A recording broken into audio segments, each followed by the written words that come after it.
really careful and really precise on which elimination you're taking and which elimination you're given out to the other side. So every single fight, every single engagement matters in this. Every single rotation matters the most because you never know. In Sandhawk, Sandhawk is one thing that you never know at what point in time there is someone sitting right next to you, just prone down, just chilling out there, and you have not even the slightest of idea on what's going on. And suddenly you're on your knees and you're completely back into the lobby. Yeah, I always say that Sandhawk is like this iffy map, right? One is like how you describe it. It's like you open the door, somebody's actually sitting behind that door, and they will surprise you with a DBS. Yep, that's the prime weapon inside of a Sandhawk. But because Sandhawk is also a very circle-dependent map, like imagine if like the circle goes to Camp Alpha Island. So whoever who has the first drop inside Camp Alpha Island would have absolute control of that circle, especially if they are able to secure the top of the Camp Alpha mountain itself. And then it becomes a tussle for all the other teams on who's able to get into that island first. If you come in later from one direction to the put it in the comment. We're just tournament to but of making sure that that happened today. We started resort. Most certainly are in the match number one, ladies and gentlemen. And with this, the fight finally gonna start. The teams are finally gonna drop out, and no matter where the plane line is, you can easily go to your designated location without any any hardship or anything like that. But my main concerning fact right now that I'm really looking out for is the fact that if we're gonna have any kind of clash drops into the peninsulas, the main islands or the Alpha Island, Charlie Islands, anywhere, but Paradise Resort, I think that's where the first cookie is gonna start to crumble. And at the same time, you can see the Alpha Island, the mountaintops close to that, the eastern corner of that Alpha Island. It's also right now being contested by almost three different teams, and the fight is happening over here. Team Bhutan is here alongside of the Team Pakistan. J-Pain Fact 64 with the crossbow is here. The grenade is going to go from Falak's side, and that's a first casualty. IQ is going to get the second knock, and Caesar gets taken down as well. That's a knock. That's a confirmation. 2 out, 2 more to go of the Team Bhutan, but how Bhutan will retaliate from this point is the bigger question, as one player kind of too far away. Going on to the Paradise Resort, we are also seeing not 1, not 2, but 3 different engagements. Yeah, 3 engagements, and all these 3 teams, they drop fairly quickly into Paradise Resort. Now, Paradise Resort only has enough loot for 1 team, generally, but because you have 3 teams here, loots will be scarce. So this will depend on what sort of weaponry did they manage to pick up. And looking at Sri Lanka, they're pretty decent. They do have a QBZ. They do have an M4. That's okay. So I believe they're ready to fight back. They definitely are. They definitely are ready to fight back at this point in time. And let's see what's going to occur at this point into this Paradise fight. But, ooh, I'm seeing Team Pakistan being also contested, taken down as Falak is right now on his knees. We started with 64, more than that, more than I think 64 players, but right now, we're down to 56 players. Oh my goodness. This is a very chaotic lobby, no matter how you're looking at it. Sri Lanka, Thabs MVP, alongside the rest of the players are also here. 1 elimination, but we have IQ taken down 1, instantly getting taken down as well. That's a knockdown on the Team Pakistan second player. This point around, Falak gonna get eliminated. T24 is down, and every single one of the Team Pakistan is out of the equation. THA, they absolutely destroyed Team Pakistan into the very first contestation. And I was talking about the Team Pakistan having the upper advantage, having their better game at Sandhawk because they're kind of accustomed to it. But right now, they're the almost first team, almost we can say the second team to be eliminated out of this game. Oh, the fight's not over yet here inside Paradise Resort. Looks like it's between Sri Lanka and Hong Kong, China. And looks like Sri Lanka just got eliminated. They become the next team to bow out of the lobby. And Hong Kong, China claims Paradise Resort for themselves. They definitely do. Paradise is right now for all of this, all of these four players, and name Hong Kong, China. It is an amazing feat that they have successfully done for themselves at the Paradise. Three teams were there, but now only one team is standing. Going on to the Thailand. This is the team that is responsible for that elimination of the team Pakistan. Spider T4N did a 1v3 on Team Pakistan, and after that, he's also one of the guy that has been eliminated from the game. So the best guy, the best fragger, the best engagement guy at this point in time, that took out a full team, almost a full team. Right now, he's gone. So Thailand is kind of like on a very, very pressured point that whatever they're gonna do, it's gonna like affect whether they're gonna go forward, whether they're gonna have like more points to their name or not. But talking about the circle and the radius of this fight that can actually occur, look at the northern side, the Painan corner, the northern corner of the ruins. We have Team AG, we have Thailand, we have Team SBDR, and on top of that, there's also Japan coming close to the proximity. Yeah, and I understand why a lot of these teams they want to try to pick that spot, right? Because now the first circle it is on top of like 3 different islands, so it could go anywhere. But we'll probably get a clearer picture when the circle goes to stage number 2, or maybe with stage number 3. It depends. If it's still like stage 3 or even 4, when we have 3 islands within the circle, it's going to be really rough for the players. So the best possible thing that they can do right now is to try to take that middle spot on top of ruins. So if the circle goes into one particular island, they would have the quickest access there. They definitely will have a quick access to the side of the like mountain area, but oh, I'm seeing some fights, some casualties happening, ladies and gentlemen. Vietnam also has a 1 player completely done and dusted. It's elimination on one of the guy of the Vietnams as well, but the rest of the 3, they're chilling. They're going on to the buggy. 2 of them at least are, and Tuan 18. He's also kind of like in a different vicinity, different location from the rest of his team. So the real fight is going to start from here. The real engagements is going to start from this point onward. We are seeing these teams kind of like going super, super aggressive whatsoever. But 45 players are only remaining. If we had like 16 teams, then we're down to 13 teams. 3 teams has just given out their lives, and they're done and they're dusted within the 6-7 minutes of the in-game timer. Yep. Because of the early drop clash, like how we saw early on, one of it is inside our Paradise Resort and the others happen somewhere else. But interesting enough, one of the players or the teams that love Paradise Resort, Myanmar, they managed to escape in time, but they lost Mernat in the process. So looks like they will be playing with only 3 players for the rest of the round. But we have seen it time and time again that a team that has 3 players is still able to get chicken dinner. So even though they have only 3 players, fret not, especially the fans from Myanmar. I'm sure that they'll be able to do well as well. But of course, the challenge is not going to be easy because we have all these amazing teams as well. Japan looks like they got one of the hot spots within the stage 1 circle, which is the Camp Alpha Island. But it will depend within the next 10 seconds whether this area will still be valuable or not.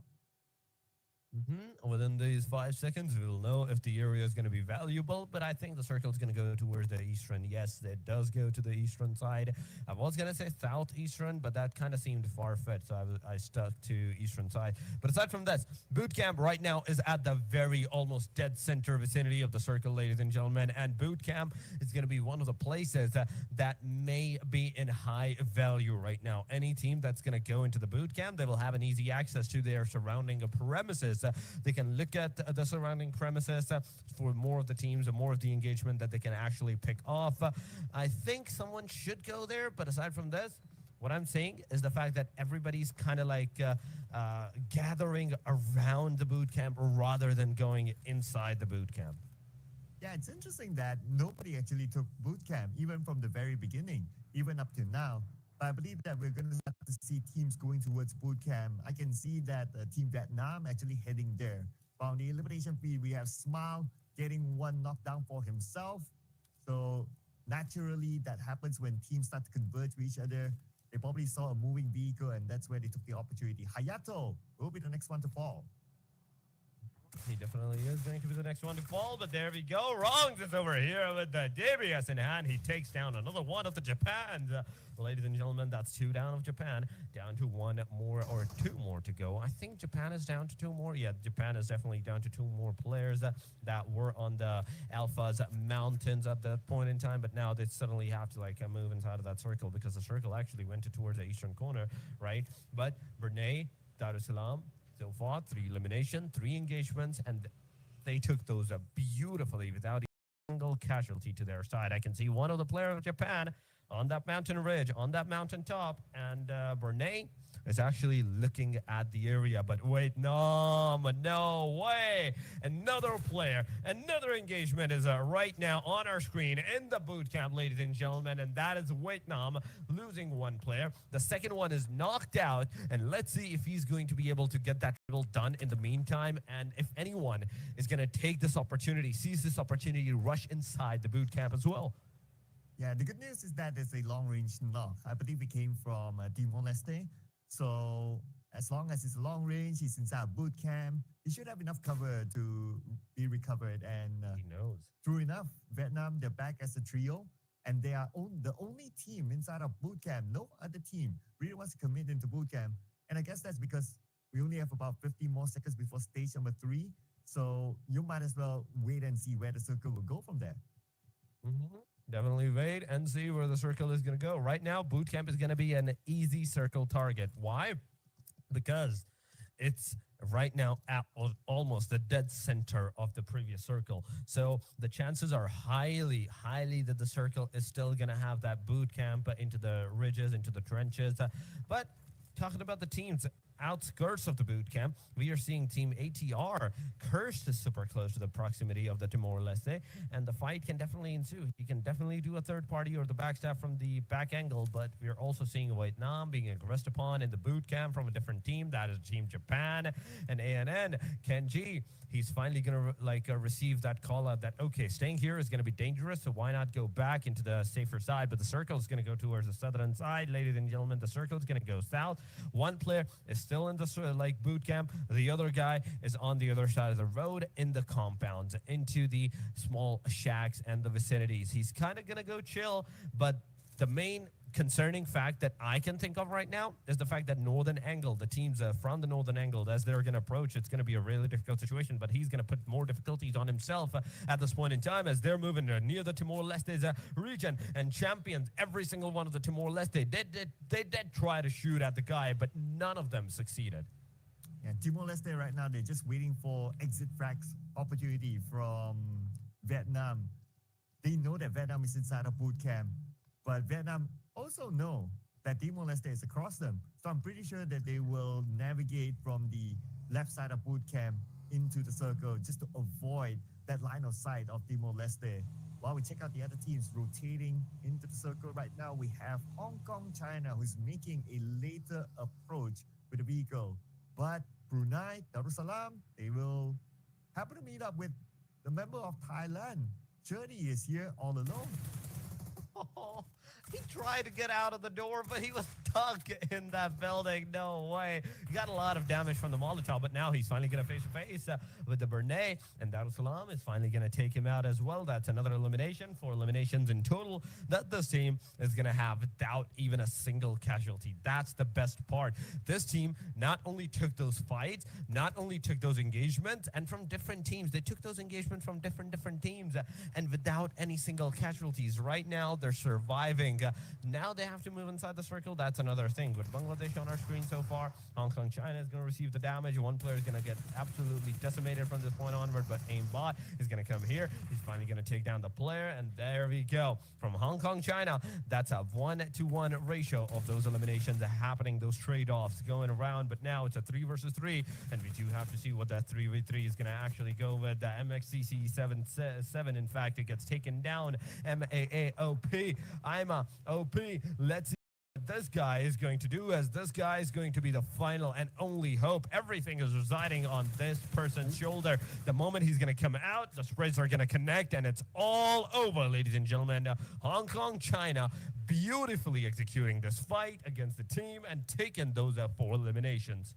Nicely coordinated by Hong Kong, China. Chinese Taipei at some point, they had them surrounded on their flanks, but Hong Kong, China, they were ready for it. They were ready to sniff out every single player from Chinese Taipei and took them out one by one. Now they have access into the circle. The next question is going to be, where will stage 4 circle go? And looks like it moves towards the inner side. Even for Team Malaysia, they have to move forward. They do have to move forward. But my main concern right now in all of this situation is the fact that the circle shift and how the circle shift is going to affect all of these team members. So far, we're on the state number 4, right? And this state number 4 actually indicates close to that boot camp area that it went towards the northern angle. It went towards the northern region. So majority of the players are right now kind of in a very, very panic situation. Yeah, Japan is in the circle. There is the team Hong Kong, China that should be in the circle as well because they were taking the fight near the boot camp, outskirts of the boot camp as well. But on our screen are the 2 teams. In fact, not 2, but 3 teams. We have Malaysia into the back lines. We are seeing the Timor-Leste in the front lines, and there's also the team YG. Oh my God. I think that's Bangladesh into the boot camp region. And here's Ryan from afar, gets Kevin. Beautifully executed, playing a support role. But now they need to save Ade Luke. Ade Luke will be back up again. And Malaysia, now they have to consider how they're going to move forward after saving Ade Luke. Kevin will be eliminated from afar. Timor-Leste will play the remaining round with 3 players. 10 teams. Still 10 teams more to go. Yesterday, the total number that joined was kind of low, so I can expect that, okay, 8-7 was okay. But today, we had 16 teams, and now only 6 teams so far has been eliminated. 10 more are still to go. Indonesia on our screen so far. And you can see them, they're on their horses, they're on their cars, anything that they can use to like approach and close that distance up. They're going forward. DBS in the front lines, when Donkey's Potato gonna get taken down. Potato 5 has been fully finished off. So that was a very, very, very aggressive move that he took, and that actually like absolutely decimated him from that point onward. But Indonesia, how you're going to retaliate from this point onward? The grenades are going to go. Nobody's going to get a connection from those grenades. Zeta is ready with another one of those throwables. Consulate, let's see, on a different path, on a different angle, coming in from a different approach, and nothing is connecting. Nothing is getting connected. This is not looking good. This is not good whatsoever. There's also the back lines, the third parties that can come into the play, and there we go. Finally, we're going to have Hong Kong, China, one player being knocked out. He's getting that revive, but in the meanwhile, Indonesia is not going to lose this opportunity. They're going to close that distance up, push up to the teams, and there we go. The fights once again started to happen. Zeta gets taken down. It's a back and forth going around, and Consulate also being down as well. It's right now down to the last guy, Razak. Razak is going to take down one, instantly going to ram down the player. The second one is also knocked down. So Boy T, the final guy, the final hope of the team, it's all up to him. It's all up to him, and he's going to get Molotov, the fryer, the sprays coming around, and Razak taking that 1v2, but oh my God, from the backside, Myanmar comes into the play, absolutely decimate the team that just eliminated one of the other names. The Hong Kong China is out. The other team is also out. Nepex is also fighting into the proximity. Okay, in fact, the Hong Kong China is still alive. They're still going on with the team Nepex at this point in time, but Bernay on the front lines, they're taking those casualties on the Myanmar and also receiving some of the casualties. Oh, and looks like Myanmar, they're going to play the gatekeeping role against Brunei Darussalam. But from the side, Say Cloud receives damage. Yes, Smile together with him. Smile with 3 eliminations now, looking for more. But Brunei, now they have the elevation against Myanmar, looking to sniff out the remaining 2 members. Wrong with the DBS in front, now cooking up his nade, aiming towards the direction where the 2 Myanmar players were at. And they managed to get away to safety for now. Looks like they will survive to tell the tale another day. That's crazy. That's so crazy at this point in time. We're seeing so many casualties. We're seeing so many engagements at this point in time. And here we go. Finally, another one coming around. And you can see, oh my God, just how many teams are into the proximity. We have Japan, we have Bangladesh taking the fight. There's also Brunei taking the fight against the team of Myanmar at this point in time. There's also Malaysia. Ooh, wait a minute. That's Malaysia into the back lines, taking those engagements as well. Nepal is going to receive a lot of damage as an Apex Precious is the final man, final hope for the whole team, for the whole situation. For them, we do have to see what's going to go, what's going to happen next at this point in time as the circle is going to take a shift toward the western region. Once again, we are seeing Malaysia taking those casualties onto the other teams, taking those casualties onto themselves as well. But Brunei, I have to give it to these guys. 4 players still remaining into the game. They're slowly approaching the situation, getting more and more elimination numbers for themselves. Precious is being progressed upon, and Precious with the S12K, he has a very, very decent chance, in my opinion, to at least take 1 down, 2 down at the very least. He takes 1, he takes 2.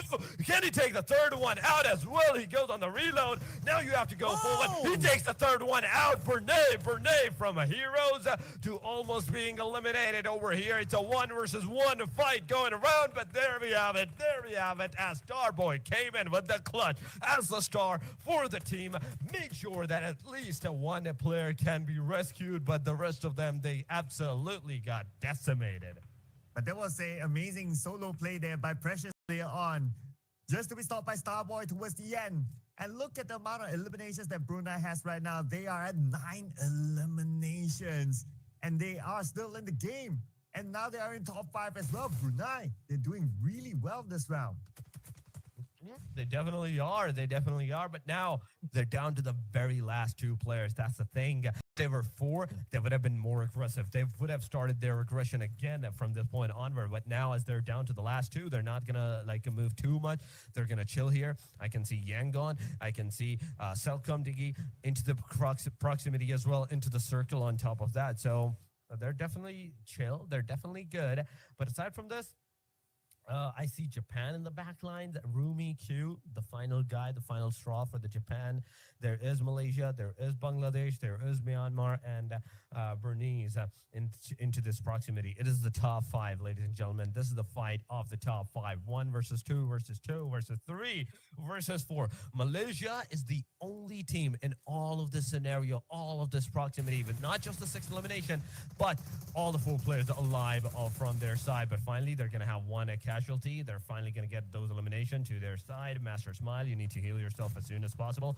Get your healing up, but no way, Myanmar.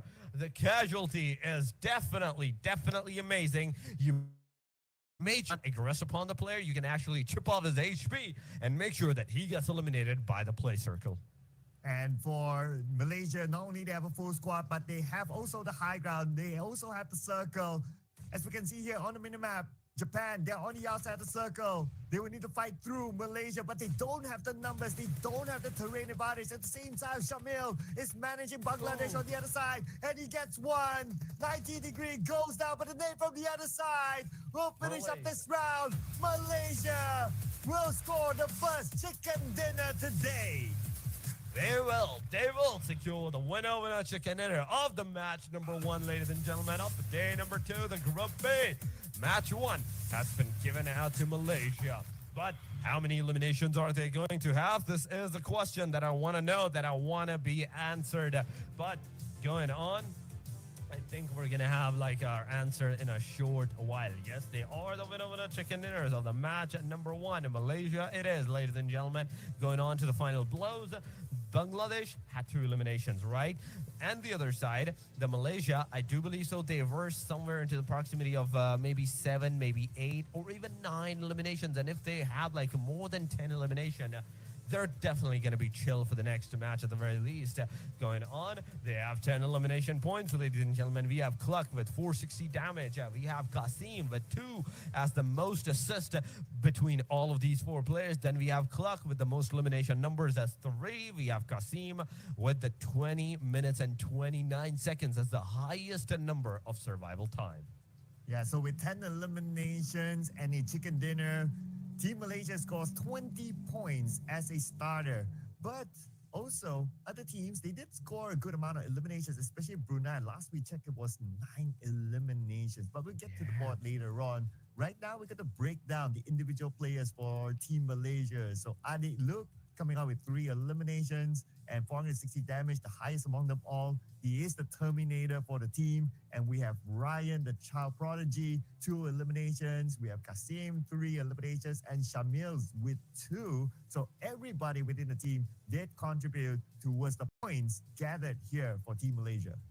Man, you didn't see Kasim. He only had 27 as damage taken with 3 eliminations, 400 damage. What is going on with that guy? He was completely annihilating everything. But aside from that, let's go to the match summary. 55 eliminations in this match with 55 knockouts. 13 revives, 3,361 healing. Not a lot of healing in the Sanhok. We do expect a lot of heals. 107 throwable use, 94 kilometers. In fact, I don't know if that is kilometers or that is in meters, because if it's in meters, that's 94 kilometers. But if it's in kilometers, if we're talking about all of the team's rotation, that is 94,000 kilometers that we're talking about. But going on to the longest elimination distance is going to be 237. We are going to have some of the headshots, but aside from this, going on to the head-to-head, it is Burmese versus Malaysia. 10-10 on both sides. The Vinavana chicken takers and the highest fraggers in this lobby without the Vinavana chicken dinner. 1357 is the damage from Malaysia, and we have a comparison to the 969 damage. 4 assists to 5 assists, 8 knockouts to the 7 knockouts. Yeah, so Brunei, they actually did very well this round, getting a 10 elimination haul. Even last we checked was 9, so towards the end it was 10. So it's a good round as well for Brunei, I must say. But because they didn't score the chicken dinner, so obviously the total points, they won't be able to match up to Team Malaysia. So I believe that looking just based on these two teams here on screen, Team Malaysia should be the team that scored the most points in round 1. They did. They definitely did, because not only with the 10 elimination, they also have that Vinavana chicken dinner. But I'm talking about the non-Vinavana chicken dinners. Those elimination number. Look at that. Brunei, Darussalam, 13 points. They got eliminated on the hashtag number 5, but 10 eliminations with 3 placements. That's definitely going to help them a lot. Aside from that, Myanmar also have 9 points. Hong Kong, China did good. 8 elimination to their side. That was really, really on a W side from their angle. They were completely going haywire with those eliminations and everything, right? Aside from all of this, we're seeing the rest of the teams kind of going on a equilibrium somewhat. 8, 8, 6, 6, 5, 5 points. They're not too much. We can't make a deduction from just this first match until we have our first half of the day, 3 matches done and dusted. We can't say, okay, who's lacking, who's not making too much of a good moves, and who is doing absolutely crazy in all of the scenario. But yes, on the first chart, the final team, that is Indonesia with 4 total points. From 20 all the way down to the 4 in the first chart. We are waiting for the second chart to occur, and there we go. Vietnam, Pakistan, Chinese Taipei. We have Sri Lanka, Laos, Timor-Leste, and Bhutan, all the way from 3 points to 0 points on the second chart. Yeah, it's unfortunate for Laos, Timor-Leste, and Bhutan. No points collected in round number 1. But again, it's only round number 1. And they might be glad that, okay, Sanhok is done because it's a EFA map. And I know a lot of players, they do not like to play Sanhok. So good news for them. We're done with Sanhok. We'll head into the OG map of Erangel after this. But what an explosive first round it was. From the get-go, we see a fight. We see a clash. In fact, we see multiple clashes. And then until the end, of course, it just fights all the way. So what did I tell you, my man? With this kind of lobby, it's aggressive. That is definitely aggressive, and this is what I'm craving. This is what I'm looking forward to into the next matches as well. As Sanhok is done, we're now going to go on to 3 Erangels and 2 Miramas. But before heading to the match change, we're going to go for a very short break. Do not go anywhere. Stay with us, ladies and gentlemen, and we will be right back.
Welcome back, ladies and gentlemen, to the Asia and Oceania Regional Qualifiers for the IESF World Esports. My name is Sir Cloud, together with my buddy here, on where some of the could be like a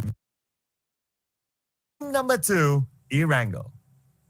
Oh my God, this plane line featuring Eastern Corner, all its glory and all its of glory. Oh my God, this is going to be super insane. Stalber, Severny, Rozok, Yuzna, Poliana, Lipoka, Milta Power, Nova Pinoy, and the military base island is going to be accessible. Even Pachinki is accessible right now for the teams, but anyone that wants to go to the Georgia Pool, the northern cities or the western cities of the Georgia Pool, they will have to be in a very, very concise location. They will have to drop into the garages, find the cars, find their vehicles, and just let's get out of there. Get into the Georgia Pool, the western sides, wherever you want to go to the eastern, in fact, western corners. But circle is another thing that I'm really, really waiting for. Okay, where the circle is going to go, which teams are going to be into the favor of the circle, and which of them are going to be not. Imagine the circle going to the hard southern side, Novorupnoi being the centralized position of that circle. It's going to be insane, but I see is Napoleana being contested by 2 different teams. We also see Sri Lanka, Vietnam into our proximity. Severny has 2 teams at this point in time. It is one that is Vietnam. The other one is the team of BG. And it's just one wrong move, and it's going to be absolutely crazy from this point onward. An early fight as well, involving Team Malaysia and also Team Thailand. And Adeluk gets the first elimination. Spider 10 will be eliminated as well. And looks like this is a tussle for the farm area. And the farm area is a common spot for Team Malaysia. Now, one more to go on the other side, on the second floor. Adeluk is pretty low, but he's still going in for it though.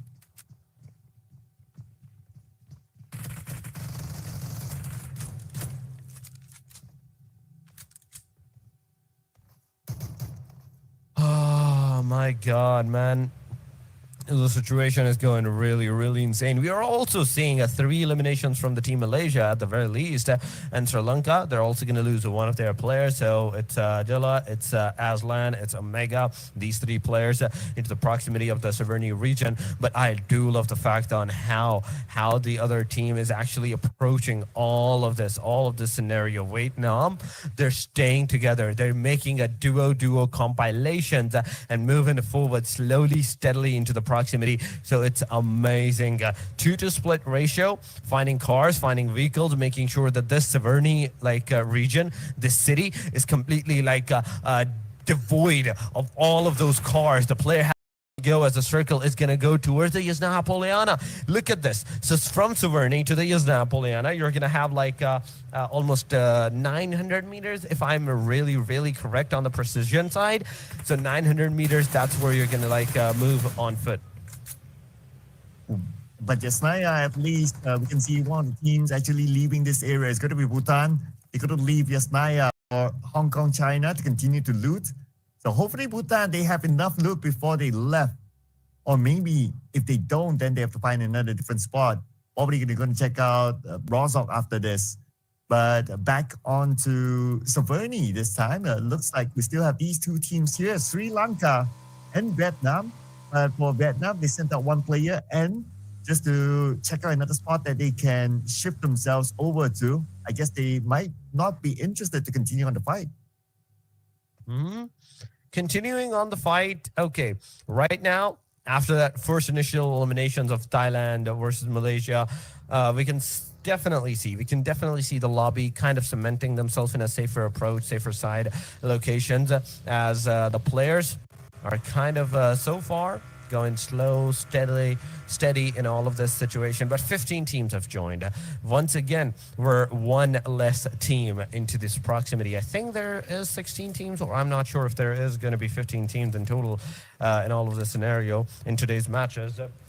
I can be wrong. I can be right. I'm not sure. Sorry, ladies and gentlemen. But going on to the circle. Circle has actually shifted to that bridge, to that Novorupnoi military base island. But wait a minute. I thought I saw Team Pakistan drop at farm. But suddenly, now that we're seeing at the circle, they're at the ferry piers? Okay, so looks like they decided to play a little bit safer this time, which I think is okay. Considering that they were the first few teams to be eliminated in the Sanhok match, so they want to try to find their groove again. So try to avoid like early fights, maybe take a corner one. So happened they found Fairy Pier, and as of now, they don't really need to make a early engagement with anyone else. So they have a good start. Hopefully, they will have a good ending as well. And I think this is a good move here by Pakistan. That's true. That is true. It's definitely going to be a good move from the Pakistan side at this point in time. But aside from this, look at the other teams. Look at all the other different regions, different countries. They're cementing themselves into their drop locations where they dropped early on. Pakistan, yeah, you were kind of in a very panic situation that you had like 3 teams surrounding your vicinity, you're surrounding your location. So there was a possibility that you could be eliminated. So a very nice move, a decent move to get out of there as soon as you can, as soon as you could. But now, going on to the Yasnaya outskirts, we are saying some eliminations, maybe into the proximity as the players are finally leaving those premises, leaving those locations from one direction to the other. Yasnaya Poliana is going to be contested by Hong Kong China right now. Hong Kong China into the proximity of this Yasnaya Poliana. They're the only team in this area, right? The teams that were kind of close into the proximity was the south of Yasnaya Poliana. Those small compound areas, those are ridges, where right now, they have the circle for themselves, but for how long? In 1 minute, maximum 2 minutes, the stage number 1 is going to close, and we're going to see such a hard shift maybe from the circle, maybe towards the southern side. I can be wrong, but if it goes to the southern side, anyone that's on the northern angles absolutely is going to go crazy. Yeah, but there's also a chance that the circle will be kind. You might go to farm, you might go to the mansion area as well. So that's a possibility there. And if it does go there, then, well, that's a theory that we did discuss earlier on, that the teams will have a lot of space to play. And that's the kind of circle that the teams would like to have, rather than, it pulls all the way down south, like what you said, and it will be hard for the teams from the northern side especially. And last we checked, there were a lot of teams at the north. So if the circle does pull all the way down south, then we can expect a brawl up there. We can absolutely expect a brawl all the way up there into like the location, but it all depends upon the circle shift, right? It all depends upon when the circle is going to take that shift and how the teams are going to react to that. Are they going to go like completely haywire trying to figure out the locations inside of that circle or something like that or not? But going on, still 15 out of 15 teams are in this region, in this game. Okay, 3 players got eliminated, 4 players in total got eliminated, 1 player from Sri Lanka, 3 players from Thailand. Aside from that, every other team has their complete squad roster, full 4-man, all the way back up to the notch. 15 and almost 9 minutes. 9 minutes almost have passed. We're on the 8-minute marker, right? 15 more seconds, and this circle, this stage is absolutely going to go crazy. Whether it's going to go crazy or it's going to go completely to the team side, I don't know. But already we can see the teams that have decided to take the circle and the bridge region for themselves. Oh my God, the farm outskirts, the region of that bridge, but the circle's going to go hard east once again. Oh my God, this is a very, very hard shift to the eastern side. Milta power plant. The power plant is still in the circle. Yeah, and especially the high ground just in front of prison. That is definitely going to be a point of contest for a lot of these teams. Everybody wants to try to take the high ground for themselves. And so far, no teams there, but we can expect more teams to head towards the area, and that's where we will be able to expect a clash point in that high ground area just in front of prison. And looking over on the other teams, making a later approach, one of them is going to be Indonesia. They're going to come in from the right side in. As for Team Malaysia, who scored the chicken dinner earlier on, they started on in farm, so they're not too far away from the circle, so they should be fine for now. No big reason for them to make their move unless if they want to be the king of the hill first.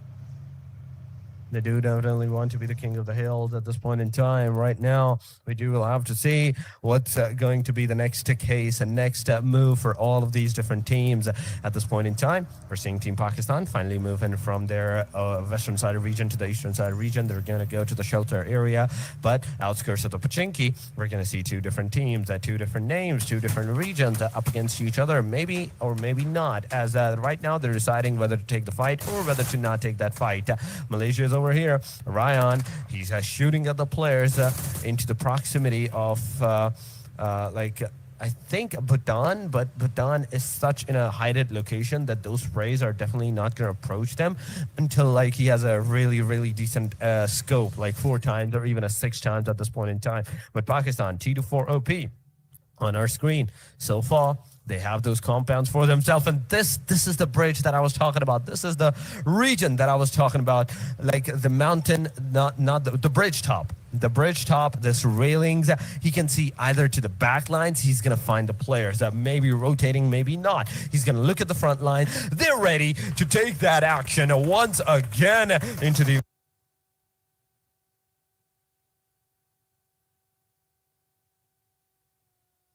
to take that action once again into the vicinity, and oh my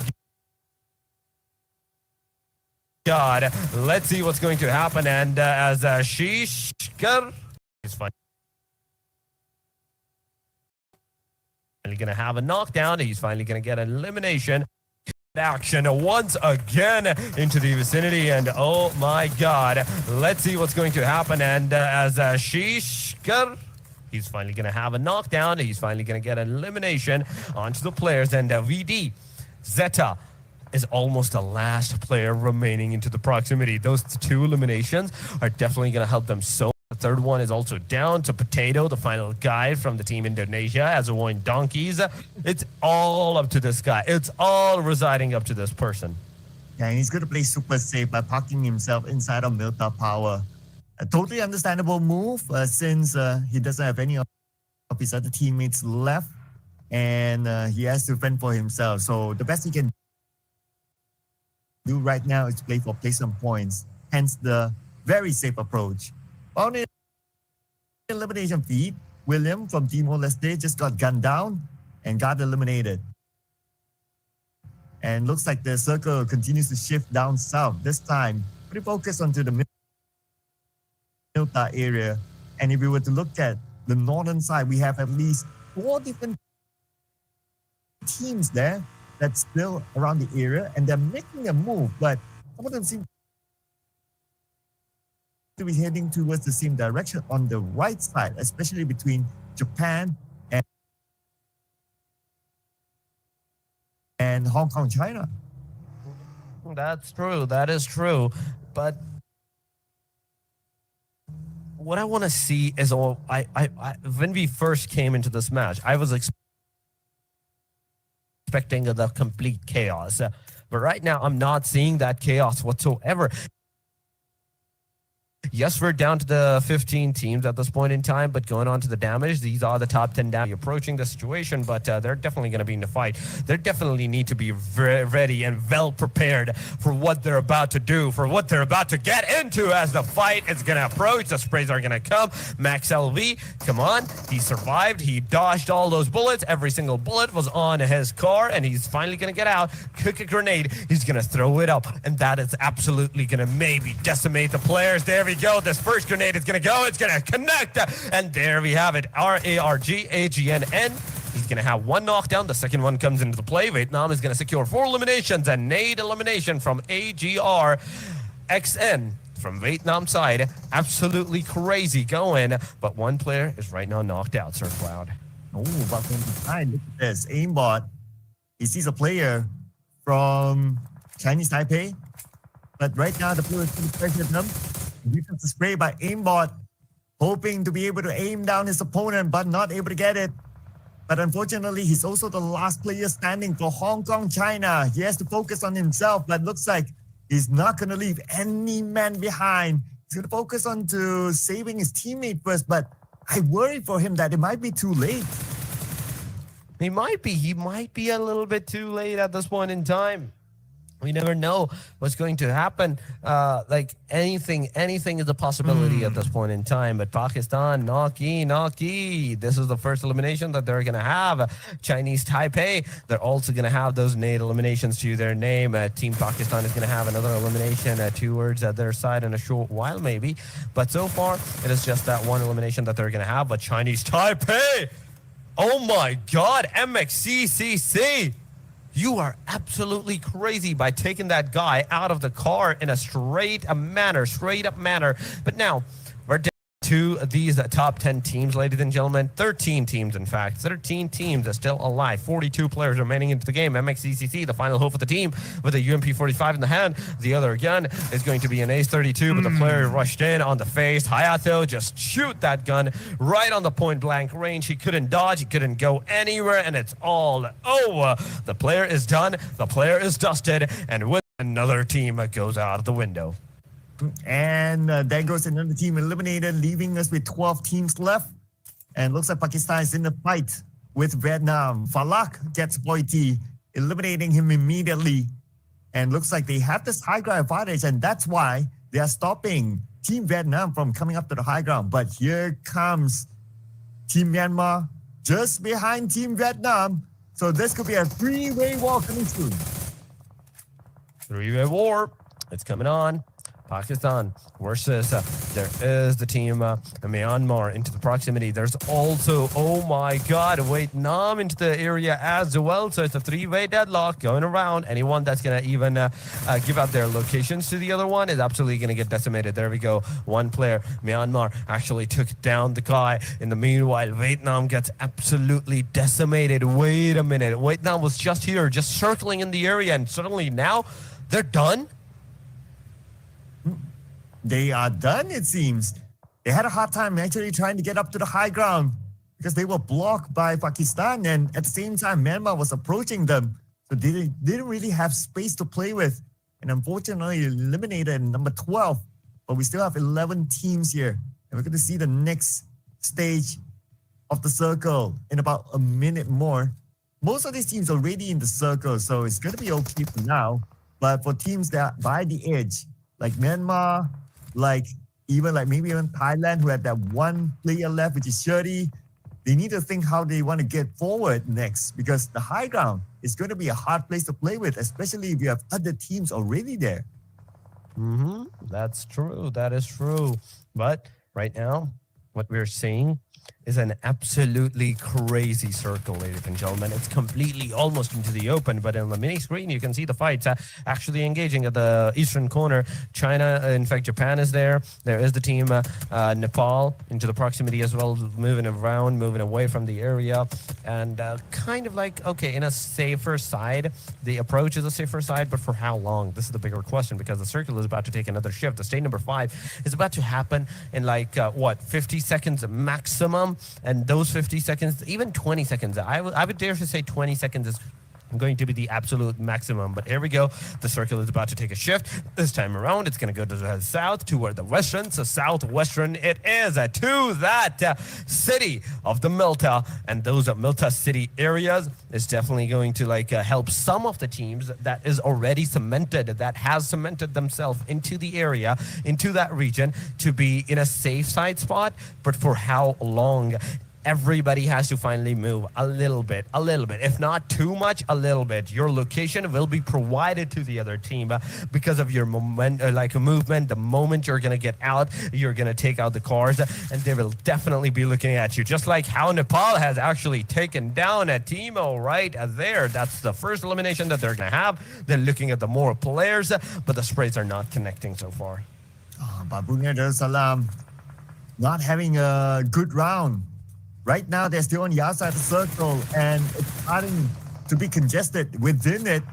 Forcing themselves within the circle is going to be Japan, with Sri Lanka on the high ground, spraying down onto them. At the same time, while all this is happening, Thailand just got eliminated. And Japan, Rumi Q, moving down the ground, eliminated by Aslan. And here comes Sri Lanka, collecting point after point. So far, only 1 point. The rest of them looks like Malaysia. Just stole away one of them. They definitely did. And now, from this point onward, We're down to the top 8, ladies and gentlemen. Bhutan is over here also shooting. We are seeing they should also spraying completely haywire onto the players, getting some eliminations for themselves. But we do have to see what the other teams are going to have in store for us. So far, Timor-Leste, be very careful on what you're. In fact, Timor-Leste has been eliminated. This is the Sri Lanka. This is the Sri Lanka on our screen. So these 3 players, out of which one got absolutely decimated at this point in time. He got finished off. The other one is into the vicinity. He is healing himself back to the 75, then going to heal himself back to the 100 with the boosters. But Pakistan is coming from the top angle, the northern regions, and they're going to rain down the sprays upon all of these names, all of these players at one point in time. So be very careful on what you're going to do and what you are thinking of doing at this point in time. Situation can either go really good or really bad depending on what you're going to do and what your next move is going to be. T24 OP looking out at the vicinity, trying to find out everybody into the proximity, but he's so far away from the rest of his team that if he gets taken down by even a coincidence, he's not going to be able to get that revive. But now Pakistan seems to be making a move from the northern side, and so far no other team is going to challenge them. So they will have an easy entry from the north into the circle. They can play around the foothill or even in some of these higher ground areas. It's going to be an okay rotation for them. But on the left side, Team Myanmar, 10 more seconds, the zone will close. By playing by the edge of the circle, there's a chance that the circle will move away. But looks like Sri Lanka, they just got eliminated by Malaysia. They definitely did. We're going haywire, ladies and gentlemen, in this complete region right now. It is the top 7 on our screen. 24 players remaining with 7 teams are remaining into the match. 21 minutes have passed. This is completely like a reverse U-turn that we're seeing from the teams after Sandhawk being done and dusted within the 24-25 minutes marker. We're in 21 minutes, 22 minutes a marker of this game, of this wrangle, and barely we're done with half of the teams. Okay, 15 joined, so we're barely done with more than a half. So only 7 teams are remaining. 24 players are alive into the proximity. There's Bhutan, there's INA, there's Nepal, there's Pakistan, there's Bangladesh, there's Myanmar, there's Malaysia. Every one of these players are right now still alive, with the majority of them having the 4-man squad. I'm only seeing Team INA, right, with a solo player, and Team Nepal with a trio. Everybody else is a complete squad. Oh, Yames just got Romeo from Myanmar. It's a long-range knock. And now Myanmar, they need to recover him. They're probably on their way at this moment. But Myanmar, they don't have the circle. They have to move forward. The zone is starting to close right now. But right in front of them is going to be Bhutan. That might block them from coming in. Bhutan, they need to find an angle though. They do have a good compound. But then again, if they don't have the angle against Myanmar, Myanmar could slide in. They definitely can slide in at this point in time. But the question is when. The main question is when are they going to slide in. The circle's going to take majority of them down. The 2 players are down and dusted. The third one, come on, shoot at the third one. Do not get greedy on those elimination numbers. You have to shoot on the players, but Bhutan. Caesar, let's see what he's going to do. The SROK is not going to make any connection. He's going to get taken down. It's a knock confirmation right there with that. Team YJ, Myanmar, they're finally going to be able to revive their players. But nope. I spoke too soon. The circle's closing in. You're not going to be able to revive your players. So that's one thing that we're going to see. But Romeo, can you get your car out? Can you get that car out of that area and just go safer side, safe zone area? Romeo, that's exactly what he's going to do. But those 2 eliminations, they're definitely going to go towards the Myanmar's location. Malaysia is also here, tapping on the team Pakistan at this point in time. IQ, loan that HP. Come on, one more shot, and there we have it. IQ down 4 engaging with the players, getting some eliminations into the proximity of the areas. But T24, he's low, he's coming, but he's finally going to be taken down 90 degree. He's here. Romeo's here, but Falak with the S12. Okay, he's going to take him down. It's a knock confirmation, and Myanmar down to the very last as Falak is cooking that grenade. But will that connection happen? The answer is yes, as Falak makes short work of the team. Myanmar getting that elimination for themselves. Amazing start to an amazing engagement, and that came down definitely to an end. But Team Pakistan now in fact, down to the last two. What a beautiful 1v2 by Falak earlier on to the two players from Myanmar to defend his ground. And because of that, he still survives. Beautifully executed. It's still him and Noki representing Pakistan. And speaking about Noki, we have it on screen right now. Right in front of him is going to be another player. This time from Nepal that he will need to defend his ground against. It's going to be Domain. But Domain right now, he does not have the circle. The circle shifted towards the left side. This situation surely doesn't favor Domain. He is in one of the toughest positions possible now. He definitely is. He is in one of the toughest positions. Domain, you cannot go anywhere. The moment you're going to get out, you're absolutely going to be destroyed by every other team. Noki, not a good position as well.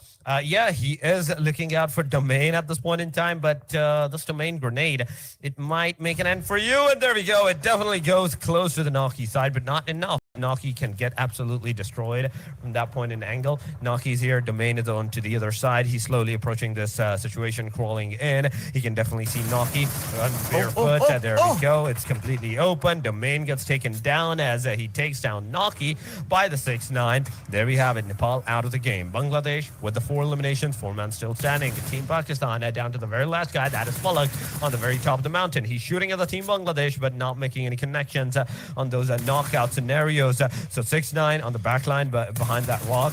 In the meanwhile, we have Hitman behind that hovercraft that he's using as a cover craft at this point in time. But Noki's providing all the locations from different angles at this point in time. He's making sure that even if he's not like available to take the fight on, he's still giving out the call outs that, okay, the one player is here, the other guy is over towards that direction, so be very careful on what you're going to do. But Falak, beautiful shots, but instantly retaliated. He cannot peek, he cannot shoot at this point in time, and now he's just waiting for the circle to actually approach.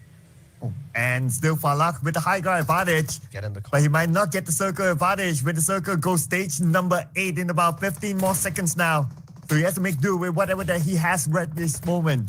8 elimination points right now for Team Pakistan. While Bangladesh, 90-degree, looking to aim that nade into the warehouse. Potato is inside of it. They know that he's there, but they can't finish him off. The smoke isn't really helping, and the nades aren't really landing.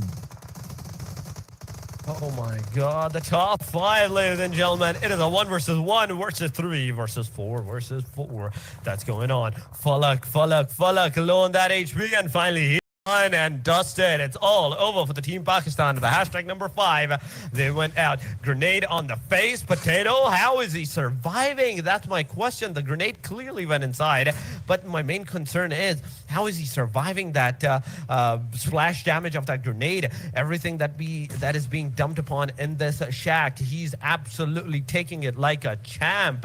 90-degree. Coming onto the different direction. He's going to throw that grenade right on the face, and there we go. This time around, there is no hope to save. There is no hope to survive, and it's all over. Bangladesh getting those eliminations for themselves, 5 eliminations in total. But we have to talk about the Malaysia. They also have like 8 eliminations with 4 men still standing in the front line. There is the Team Bhutan that can take that fight, initiate that angle, initiate those engagements against the other team. So be very careful on what you're going to do and how you're going to like approach the situation. But Rage Bull is over here slowly approaching the situation. One wrong move and that's going to be all over for you. So be very careful. Be very of your surroundings, and whatever you're doing into this area, make sure that you're confirming all those knockouts that you're trying to get. Oh, from the side, Rich Bull just got gunned down. Eliminated immediately right after. Bhutan right now only has 1 player left. It's going to be Beta. And Team Malaysia, they know exactly where he is. Bangladesh knows as well. Everyone's going in. They want to get that 1 extra elimination point. And Beta falls to the hands of Team Bangladesh. Now it's between Malaysia and Bangladesh for the chicken dinner. We're at stage number 9 right now. Hitman gets Kasim. Oh, he definitely gets Kasim right there, but 90-degree alongside of Hitman. Let's see what they're going to do. A perfect grenade, perfect throw onto the player's face. The second one onto the way, as well as the second guy gets eliminated. The third one also on the way of being eliminated. It's a mini red zone that got the absolute annihilation on the Myanmar, Malaysia's players, in fact. And that's Bangladesh, ladies and gentlemen, for you with this win over the chicken dinner of the match. And number 2, amazingly done, beautifully executed. These guys are an absolute beast. Oh, absolute beast indeed. Just look at the final moment earlier on. All those nades that they kept throughout the entire game used entirely on the Team Malaysia to score the chicken dinner. And we're going to have a little bit of a recap on the final blow. Just look at the amount of nades thrown towards Team Malaysia. They had nowhere to go. And plus, Bangladesh, they had the high ground advantage. All they need to do is just aim all those nades down towards Team Malaysia, one by one, bang after bang, and the final one landed onto Shamil, and that's how Team Bangladesh scores and secures, locks in the chicken dinner with 12 eliminations. That's absolutely crazy. 12 eliminations is a very, very, very huge number. Oh my God. And 6-9, cursed. 6-9 again, and we have 3 6-9s achievement: most damage, most elimination, most survival time. Then we have cursed with the most assist. Match rank is the number 1, so that's 10 points to their name, and elimination points up to 12. 22 points in total into the match number 2 that they're going to secure for themselves. Going on to the WWCD stats, we have 90 degree with 1 elimination, 1 knockout, 355 damage, 5 eliminations for 6-9, 4 knockouts, 597 damage. We have 2 eliminations for cursed, 1 knockout, 386 of the damage, and last but not the least, Hitman with 485 damage, 4 eliminations and 3 knockouts. But this guy, he not only got 4 eliminations with 485 damage, but damage taken, he received a less than 100 damage. Yeah, only 67, but still able to bring in 4 eliminations. That's a very interesting stat, I must say. Now, looking at the overall match summaries, throwables used in Sino, it was like a 100-ish, but this time it's 181. So there's an increase here in the throwables used. I guess that's also because of it's a larger map. So naturally, players will have more time to loot and to gain those throwables. And we saw a lot of them being used towards the end of this match earlier on. So that kind of justifies the number as well of 181 throwables used. Other than that, only 1 airdrop looted. To me, it's a little bit of a surprise considering that it's an okay circle. It's not one of those tough circles that the players will need to make those big rotations. But still, I guess because of the level of aggressiveness or the level of rotation by all the teams that they are all across the map, that's why there's only time to loot 1 airdrop. I mean, I would give it to pressure as well, like the pure pressure that someone might be looking at that airdrop, and these teams are a force to be reckoned with, so you don't want to like mess around on that to find out what's the end result of all that loot dropping. But head-to-head wise, it is Bangladesh. 8 elimination in total. We have Malaysia, in fact 12 eliminations in total for this match. Malaysia has 8, 1823 damage to 1460 with assist going up to 11 to 3, 9 knockouts to 8 knockouts. This is the head-to-head, ladies and gentlemen. But going on to the match ranking now, 22 points for Bangladesh. Malaysia 14 points. Pakistan, 8 elimination as well. Comparison to the Malaysia, it's the same elimination number, just the placement is kind of like a different one, where Malaysia got eliminated on the hashtag number 2. Pakistan got eliminated on the hashtag number 5 with 3 points to their arsenal, 11 total points. We have Bhutan doing somewhat okayish with those elimination number. Hong Kong, China, once again, they're consistent. 6 elimination in this match. Previous one, they had 8 elimination. Indonesia has 1 elimination. Myanmar has 4. 2 for Nepal elimination side. Vietnam also having 4 elimination to their name, to their numbers. This is the point structure going on. 9, 6, 5, 5, 4, 4 for the first chart. Yeah, and for page number 2, unfortunately, 3 teams, no points. We have Laos here together with Thailand. We did see them in action against Team Malaysia very early on, and unfortunately for them, they didn't win that fight, and they only had 1 player towards the very end. That was Shirdi, but he was not able to survive long enough to gain placement points, so 0 placement points for Thailand. Timor-Leste as well. We saw them having the high ground, but they were sieged down and they got eliminated fairly early as well. So no points collected by Timor-Leste. So hopefully they'll be able to make a comeback. As for Brunei Darussalam, from a good Sanhok match, this time only 1 point collected. So they'll be looking to make a comeback in the next round. But when it comes to the overall standings, when we tabulate all the scores, Team Malaysia is still at number 1 with 34 points. They definitely are. 34 points. Then we have Bangladesh securing some decent placement into the overall rankings. 30 points whatsoever in total that they have right now for themselves. Then we have Hong Kong, China with 15 points. Now that's where the real cookie is crumbling, from 34 to 30 all the way down to 15. That's half of the difference of the complete point structure, right? 15 points minus, that's what we're seeing from number 2 to number 3. Myanmar is going to lose some of their placements alongside of Brunei, Dar es Salaam. Pakistan is going to receive some of the placement points, like positioning points into the overall ranking as well on the hashtag number 6. Right now they're residing. Nepal being dragged down onto the number 7th. 8 goes up to Bhutan. They successfully got that placement for themselves, a placement jump. But the second page, in fact, it's completely on the loss. Laos didn't even join, but Timor-Leste that join, they're still like barely getting any points for themselves. 2 matches are done and dusted, and they're not having even a single point for themselves. It kind of reminds me of UAE for the Group A. That's what was happening for the UAE onto the Group A side. Between the 5 matches, they only managed to secure up to 3 points. Yeah, hopefully Timor-Leste will be able to get the points on the mark, right?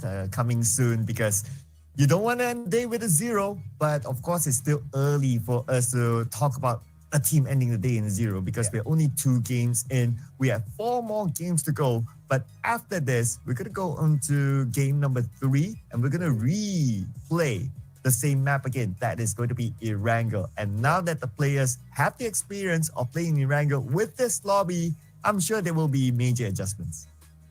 I mean, it's only like a couple of more games to go, right? 4 more games to go, and it's going to be done and dusted from this point.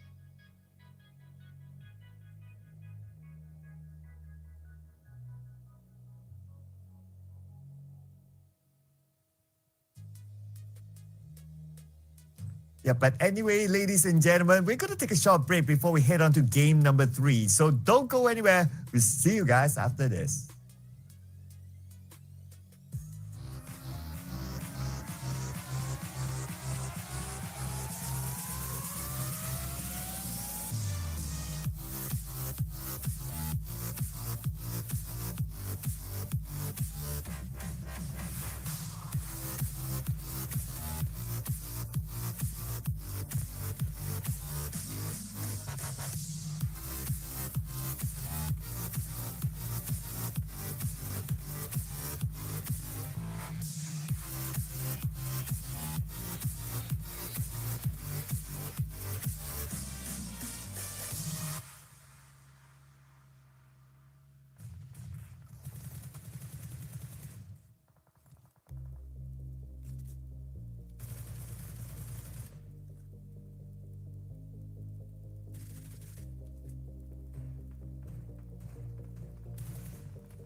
Welcome back to the IESF World Esports Championship 2025. This is the Asia and Oceania qualifiers. We are now on match number 3 in Erangel, and this is like a totally different lobby, you know? I mean, well, it's stacked. We know it's high octane matches for tonight, and we do see a lot of familiar names ripping up their flag, you know, of the dream of bringing home all of the pride and glory for their country.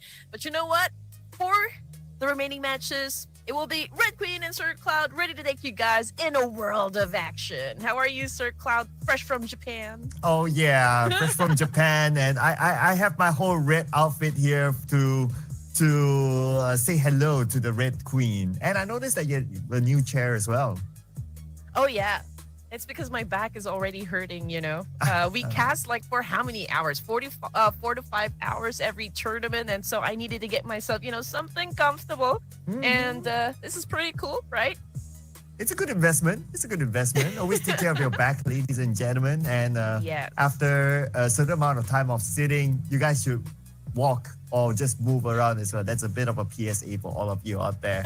But glad to be having you back at the desk as well, Red Queen. And in the first 2 games, just to give a little bit of a recap for everyone, the first chicken dinner was by Team Malaysia. The second chicken dinner is by Team Bangladesh. And because these 2 teams, they scored their own chicken dinners respectively, they are now stacked up at number 1 and number 2.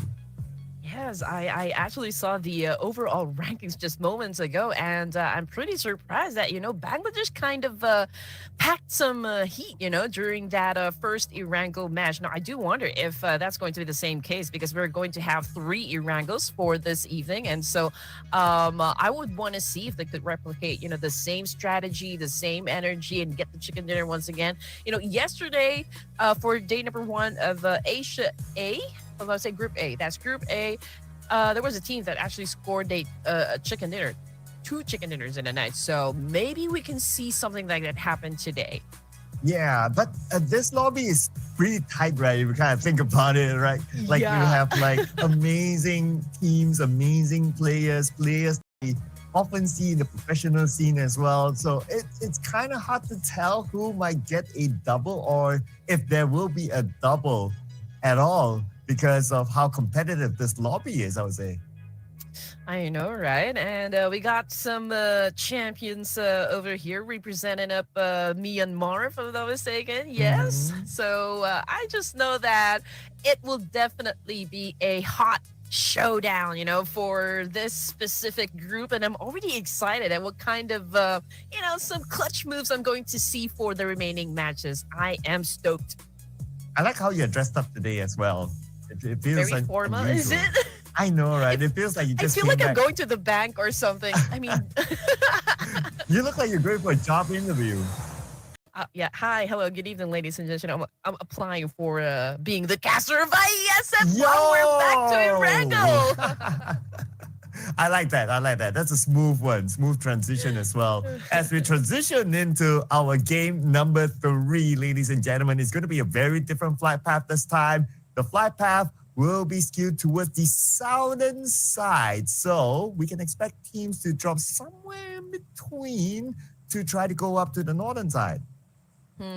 Yeah, I'm just, again, looking forward to the kind of action I'm going to witness for today. I mean, yesterday was okay. I mean, there were some sparks that happened from, like, in between. But it was kind of I can say, more on the passive side. So perhaps, you know, for this group, I would want to see some blockbuster moves, some awesome rotations, and maybe a lot of double-digit scores for the eliminations. I like how you put blockbuster moves. It reminds me of how the kids say it nowadays. Absolute cinema. But Oh, yeah. but Red We Queen, Gucci, Sir Cloud. You know that. I'm trying to catch up as well, you know. So yeah, if you guys hear me like drop a skibidi here and there, you know, I'm learning. I still don't know what it means, but maybe you guys in the comment section can help me out with it. But Red Queen, I'm sure you're also very familiar with a lot of these teams and players as well. But we are also so happen to be casting potentially a mid to the base circle. Oh, for sure, Sir Cloud. Like what I mentioned, at the beginning of the match here, I just know, and I saw a lot of big names so far repping up their flag here, repping up their country, and I do expect really to see a lot of high octane moves and some pretty awesome collisions that can happen for today. Yesterday, we weren't able to get a military base finish, so I guess the circle must have felt, oh, Sir Cloud is casting today. And the circle just needed to wait for Red Queen to make an appearance as well. So now we have a chance, but I'm not going to jinx it. I do like the first circle, and let's hope that it goes to our favorite kind of circle. But Nicky's not going to like this. He's alone here against Team Malaysia. Oh, man, and he doesn't even have any vest at all. And he went for a major spray against someone who is inside a vehicle with a micro Uzi. That is so courageous. That's all I can say. Oh, but the vehicle stolen though by Adit Luke. So bon voyage, he says. I'm not sure if he learned French, but I guess he says goodbye for now. It's a good move by Team Malaysia to be able to steal away the vehicle. So that will put Team Thailand in a position that they need to fight another vehicle instead. Yeah, Malaysia, as much resources as we can to take all the advantages in order to win and maintain our lead. And so far, Thailand, they all have this place to themselves. So I don't think anyone is going to contest them just yet. So maybe, just maybe, we can expect a lot of fights happen, stage 2 or stage 3. But how was it, for the first E-Wrangle? Did they go for a fight right off the bat?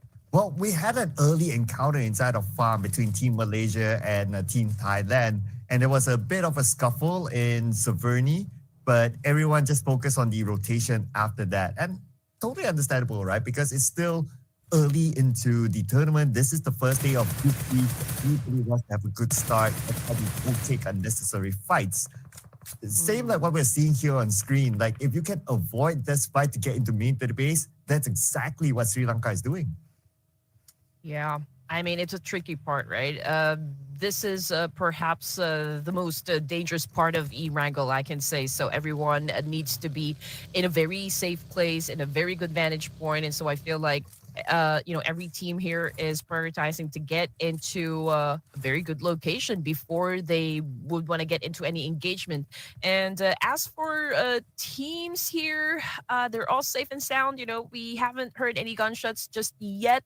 Everyone is still a complete squad here, but we do have 15 teams competing for tonight. Unlike yesterday, there were only maybe 11 teams. Yes. Yesterday, it was about 11 teams. But today we're going to get, well, at least as of now, 15 teams. Maybe later we're going to get more. Hopefully that's going to be the case, right?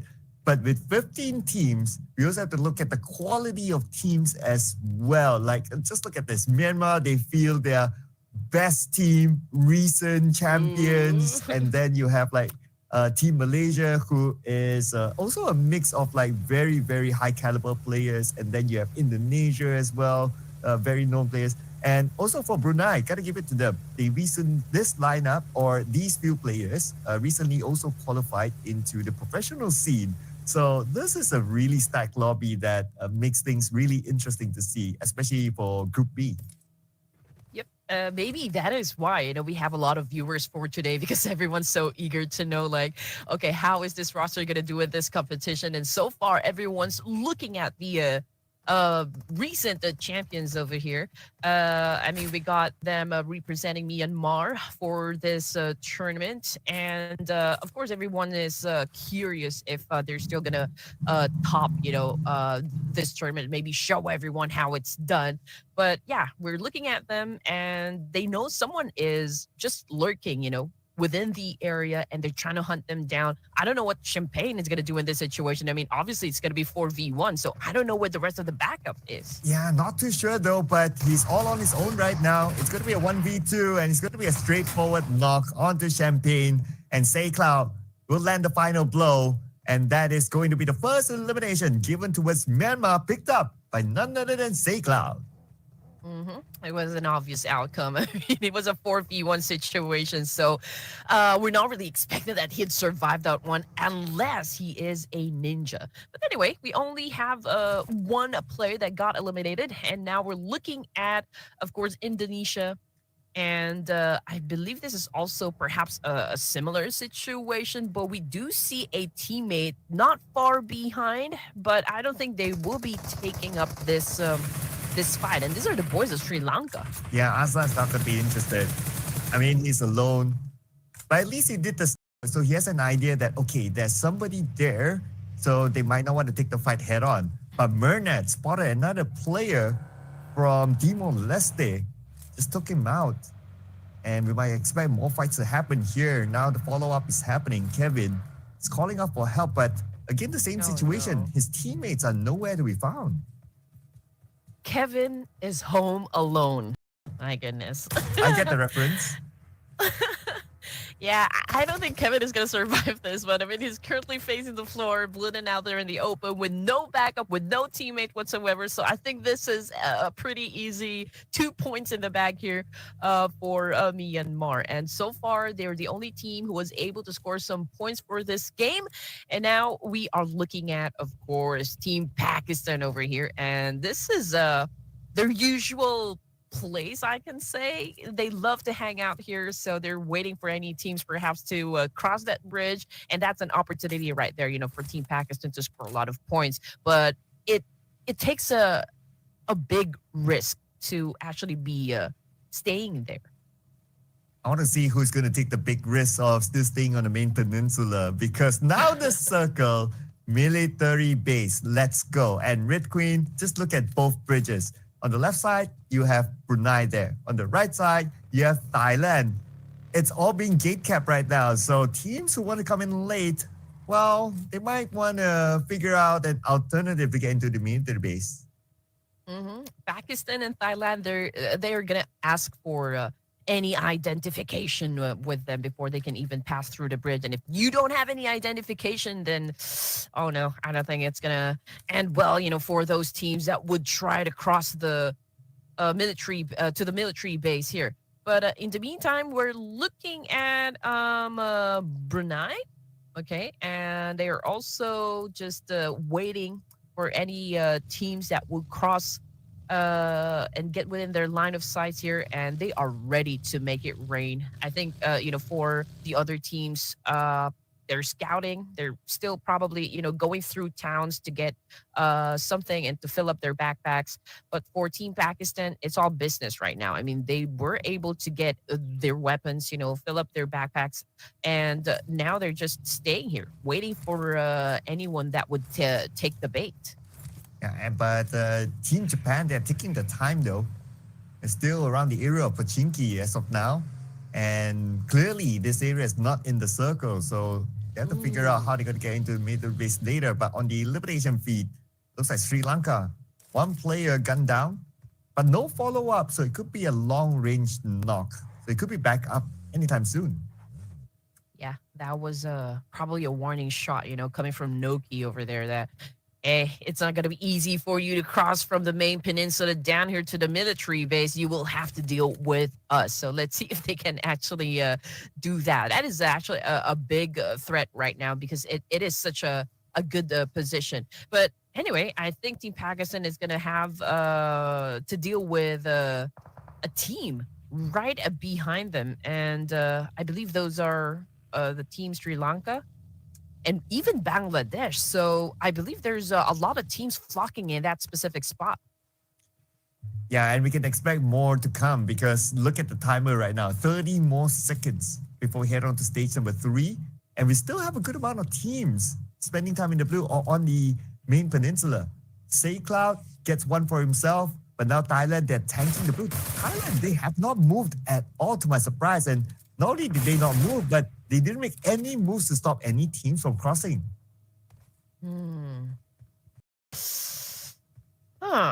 You're absolutely right. So we don't exactly know what the plan is at the moment, but we're trying to observe Myanmar. A while ago, they were able to score 3 points now in the bag over here, and there are a lot of players losing their lives over to the blue zone. So, And also we got Japan. Oh, it's Ann Rinto was able to score point. That's a confirmation coming through. Thailand now is already making the move. I think this is the start of for Thailand. I mean, to score some points. Oh, finally, they're making their move, but could it be too late for them?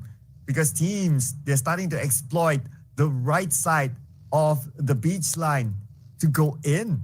And so far, Thailand, they're not able to pick up much. Only one elimination. And they're still spending time in the blue. We are at stage 3. I don't know about that decision, but we'll see what happens next because there are more teams to come, including Timor-Leste and also Japan. Yeah, but I don't exactly understand what is happening at the moment. I mean, there are a lot of teams passing by, but nobody is, well, trying to gun down each other, except for Nikki over here of Thailand. I mean, this is probably the first player that I saw do a massive spray here up against those teams that are driving by. But just the amount of teams actually close to one another, it's so surprising that no one is actually going for any hard push, any, crashing of compounds here. So, again, we'll just have to wait and see what will happen next. And it's easy to avoid Thailand's position, right? You just need to play by the shoreline, but it won't be easy to avoid Vietnam right now. Tuan getting one. Kenji now down on the ground. Looks like Japan might find it difficult because of Vietnam. Hayato, what is he going to do now? He's going to turn back. But where else is he going to go? And the blue is chunking down his health. They probably know that there's a team that might gun them down when they start to actually go through the bridge. But the thing is, they weren't expecting that 2 of them will instantly drop down from the vehicle. So that's abort mission, from the side of Japan. Maybe they will try to find another way here. So I bet they would go for that long rotation.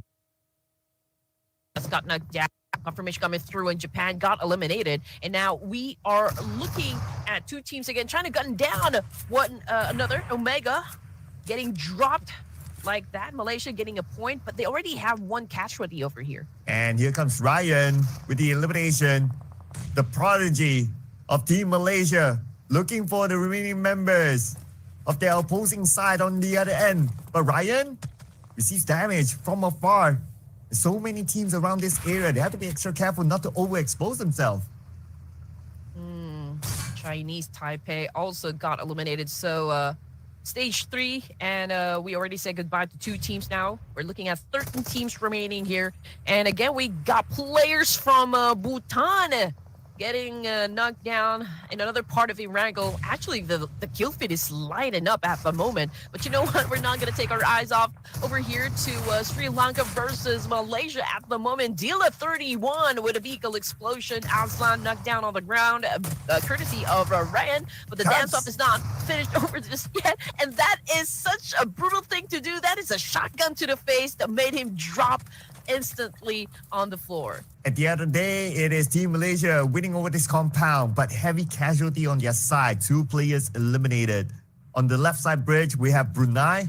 Now it's their turn to get into the inner side of the circle. And Timo gets William. Beautiful nade. And that's a nade elimination. Brunei will clear off the bridge. But now they need to get into the island. Next, it's going to be Pakistan trying to stop them. Brunei right now challenging up the boys of Pakistan. And just like that, again, Bhutan already got eliminated as well. Spider Tan, oh no, just gave himself up to the blue zone. We're looking at 10 teams for stage 4 over here. And I cannot even believe that there really is a lot of players getting knocked out, in the blue zone. Let's see what will happen next over here as we look at the boys from Brunei trying to cross the bridge here. T24 also getting close to where they are exactly, so perhaps they will try to fight up against each other. Yeah, it's a brutal circle, right? The circle not only in military base, but it shifted towards the left side of military base. Now, the teams on the right side, last we saw Thailand and Co, a lot of them went down to the blue because of that hard shift. Now on the northern side of the circle, we have Brunei trying to fight their way through against Pakistan, but Pakistan holding their ground. For lot will get wrong. And Star Boy, how is he going to get out of this? He is now wishing his twinkle, twinkle, little star that something, a miracle might happen to be able to open up a path for them to get in. Yeah, this is gonna be really hard for them to survive since right behind them is the Blue Reaper, and then we got a team here. Of course, Team Pakistan trying to make it difficult for them to even step into the circle. And just look at what Noki. Not helping the situation. As for Team Pakistan, they want to collect this one elimination point, but then again, Starboy is not going to give it to them easy. Oh. That is for sure. Oh no, Romeo. This guy continues to rack up some points here. 6 now for Team Myanmar, and Pakistan is also getting close. I mean, they probably know where they are exactly, so I'm just waiting for them to decide, okay, maybe it's now time for us to challenge up Myanmar and get those elimination points that we need. But say Cloud is just picking up the information, trying to check where they are exactly, and probably maybe thinking, is it safe to actually engage for at this stage?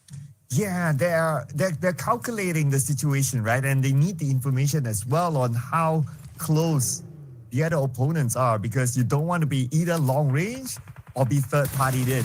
But speaking about a long range now, Murad tries his long range against Falak, and Seikla from the side will get him with the Scar L. They saw T24 as well. T24 will be down on the ground, leaving only Noki left for Pakistan. Man, that was such a great angle, and didn't think that Team Pakistan actually expected that attack. What a way to get knocked down, but that is a win, for Myanmar. That's one way to break Pakistan's defense. Falak is desperately crawling back to a teammate, perhaps, or maybe hide himself, from Myanmar. Noki's so far away, so perhaps Noki is the only member that can probably pick up Falak at this point. Oh, no. Okay, forget I said anything, Sir Cloud. Noki is the last active member for Team Pakistan. Yeah, and he's now on the outside of the circle. But we shift our focus over to Nepal now against Indonesia. And you're going to see now the compound where Indonesia is at. Only the IGL Potato is in this compound. He tries to defend his ground. But then again, the numbers are against him. With a shotgun in hand, he gets one. Can he get a second one? The answer is no, as Nepal will finish off Potato. Team Indonesia eliminated at number 9. Claw, man, this guy doesn't really disappoint his fans. But anyway, so Precious, Rex, Domain, Claw, these are your boys representing Nepal. And now we're looking at Thailand here with 5 elimination points. And Nikki is the only player that survived all the altercations up to stage 5 here in Erangel. And now he knows exactly that, there is a squad just right on top of me. And not exactly sure what the plan is, but I don't think facing them straight up would be the right choice in this situation. Ooh, I guess you have to go stealth mode, right? Doesn't have a choice because he's the last player left. But Romeo gets another grenade elimination, taking out the final player from Team Vietnam, and now leaving us with 6 teams left. And it looks like Team Myanmar doing so far so good this round. Still a full squad with already 8 elimination points. Yeah. I mean, for this round, they are really the highest performing team, but again, the game is not over just yet, so let's see who's gonna top everyone for this second Erangel. Who will get the chicken dinner? Nikki getting close to Nepal. Not even sure if Nepal is even aware of that fact, but if Nikki could sneak an attack here, maybe throw a nade, knocking down 2 members of Nepal, maybe he will stand a chance. But then again, there are already a lot of teams surrounding him, so could be very tricky here for Nikki. It's going to be a tricky one indeed. But Team Nepal, they don't know that here. Somehow he managed to slide in. So it looks like the ninja work is working out for him, but the circle is not working out for Nikki. It favors Team Malaysia and Team Bangladesh at this moment. Nikki, he has to hope that the players from Team Nepal move forward so that at least he has some space to crawl in front. That is some wishful thinking. Yeah. Doesn't have any cover. He doesn't have any teammates, so it's very crucial that he take up space here. Probably that could protect him from any stray bullets. But let's see what's going to happen now that we're looking at Malaysia. 5 points in the bag, but 2 casualties already, so could be tough for them to score the chicken dinner. But of course, we're not discounting the fact that they could probably do that. But unfortunately, though, for Nikki, ladies and gents, the last player from Thailand already got eliminated, which brings us down to only 5 teams remaining for stage 6. What was interesting is that he was actually spotted not by Nepal, but Team Myanmar. And that means Team Myanmar will collect another point. At least 9 elimination points now for Team Myanmar. But now, checking out who's in the circle. Okay, Team Malaysia, we have at the southern side Team Bangladesh. And on the north, it's going to be Team Hong Kong, China, with Myanmar coming in from the left. And here are our top 5 teams here. Lots of healthy teams, I must say, still. For stage 6, but okay, here we go. Ryan is trying to find an angle over here. He's trying to wait for that opportunity to take that player down from that window. So let's see if he can actually do that. Just checking up with Myanmar, 9 elimination points right now. Again, they have the most number of elimination points as of stage number 6. Bangladesh, they haven't bagged anything just yet. But the good thing is that there's still a complete squad here. And maybe for now, Bangladesh, since it was a strong performance in the previous round, maybe they would want to go for that double chicken dinner in the night. That's why they are this cautious. Well, let's see if any other team would deny it away from them. Right now, it's going to be Nepal heading towards Team Myanmar. They're going to take the fight head on. Here comes Team Nepal, and here is Claw as Precious runs over Smile. Romeo goes down as well, but Myrna fires back, getting Claw instead. And now it's only 2 players left for Team Myanmar. Can they actually fight back? And they will fight back with the help of Ryan.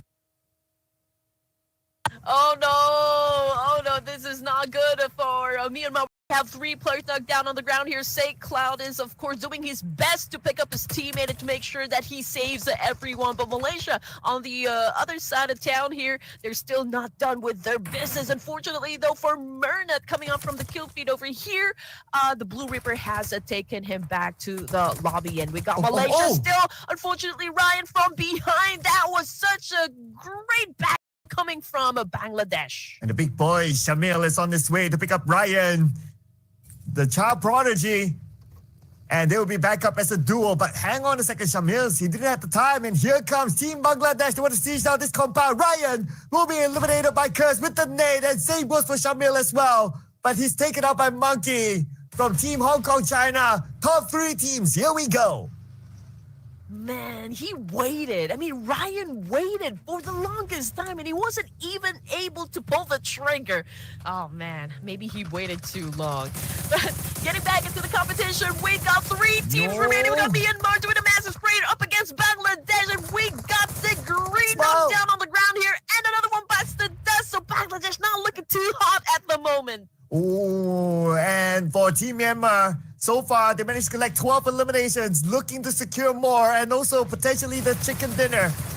But they need to fight here. Curse is now the only one left for Team Bangladesh and is rushing into his compound. He gets one on the right side. 1 more to go. He needs to do the business here for his team, for his country. But no, denied away. Man, that was such a great dance-off. You have to give it to both of those players. I mean, Bangladesh did their best. That was an absolute massacre over there. 2 teams remaining, trying to get the chicken dinner here in Niragal. Who's going to be winning the fight? Is it going to be Myanmar or is it going to be Hong Kong, China? I mean, the numbers do favor Myanmar, right? It's a 3v1.5, technically, until aimbot gets up. Then it's going to be a 3v2. And for Team Myanmar, they know exactly where the 2 players of Hong Kong, China are at. And they will get aimbot. 1 more to go. The nade by Romeo, beautifully executed. And it's now time for them to land the final blow and lock in the chicken dinner for themselves. There's nothing much that Hong Kong, China can do about this one. You can try to pull off a clutch, but then again, it is Team Myanmar to bring back chicken dinner number 3. There is no stopping Myanmar from getting that winner chicken dinner. This guy's packed some heat, and now they are taking all the glory for this Erangel match. Oh man, that was a great showdown in the last few zones of that match. Oh, absolutely cinema. That's how the kids would say nowadays. And Team Myanmar not only scored the chicken dinner, but they scored a lot of eliminations to come together with the record. And they would have brought in the most points in a single round, obviously, but did they do enough? Scored 3 Romeo with Like down place at the moment. How Chinese Taipei.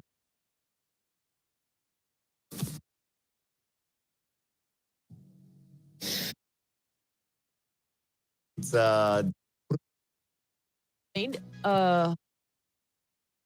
if it's that one way, it happens. inside that game. But anyway, okay, we are now down to the last Erangel for this evening, and it's going to be the Barren Desert of Myanmar. So this is a very different flight path from the previous. It's a little bit up top, so we got plenty of space to go around down south. But then again, we don't exactly know where the initial circle will land, so we'll just have to wait and see. But perhaps, the PUBG gods can grant our wish of having another military base finish. But as for those teams, they've already opened up their chutes, and now most of them are headed, perhaps Pachinki, Farm, School, Milta. I'm just wondering if there will be other teams that would go for a drop clash. Ooh, that's what we want to see, right? We kind of saw that in Farm in the first Erangel, but maybe because of the flight path, we might not see that this time.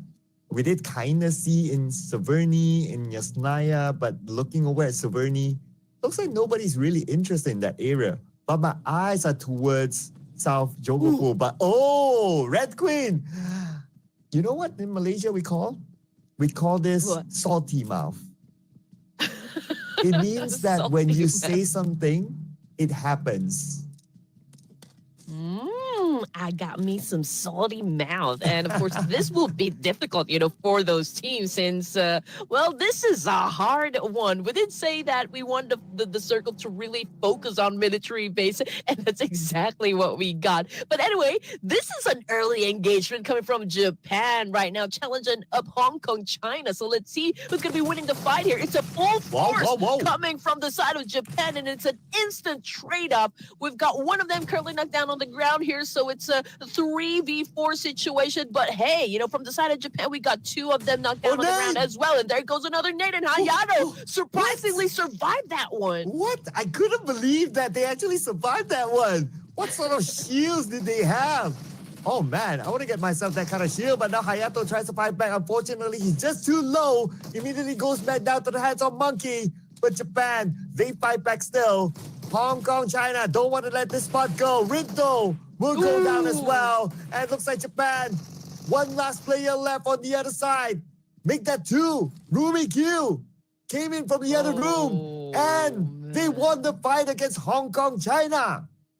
They want to fight, okay, but it was a close call. Man, that was a close call for Japan, but it was absolutely, a great performance still. And now we're jumping into another game that is happening. We got Sri Lanka. Oh no, 2 of them are currently facing the floor at the moment. So I believe there's a need for them to pick up their teammate. I mean, this is Vietnam we're talking about, and they're ready to charge. But let's see if they're going to be winning the fight. I mean, that was such a great nade.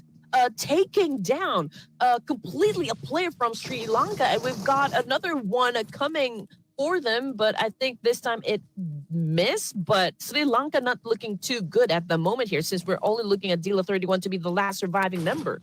I'm loving the nade so far in this round. But wait a second. Oh man, come on. That was supposed to be a 1v1 mano-a-mano. Why you gotta do us like that? But anyway, that was an easy 4 points in the bag here for Vietnam. I mean, it was a little bit of a struggle, but they actually emerged victorious from that fight. So great execution right there. And we got Nepal and Bhutan. trying to blast each other off in another part of town here. I'm just waiting to see if we could probably witness that exchange. But I did see from the kill feed that there is one from Myanmar that got knocked down, or maybe not, but we'll just have to maybe see that later. Yeah, or maybe he has stopped. Or it could be a long range one, or maybe they just found like 2 players in any. Oh, we're going to see it right now, Red Queen. You asked for it, you got it. And looks like the chase is happening now. And Nepal, they're on a rampage. They just got Rage Bull and one more player, Cesar, on his way to safety. Hopefully he's able to get away. But looking at the minimap, it seems like Nepal, they're trying to chase him down. Yeah, I mean, Caesar is the only surviving member here from Bhutan.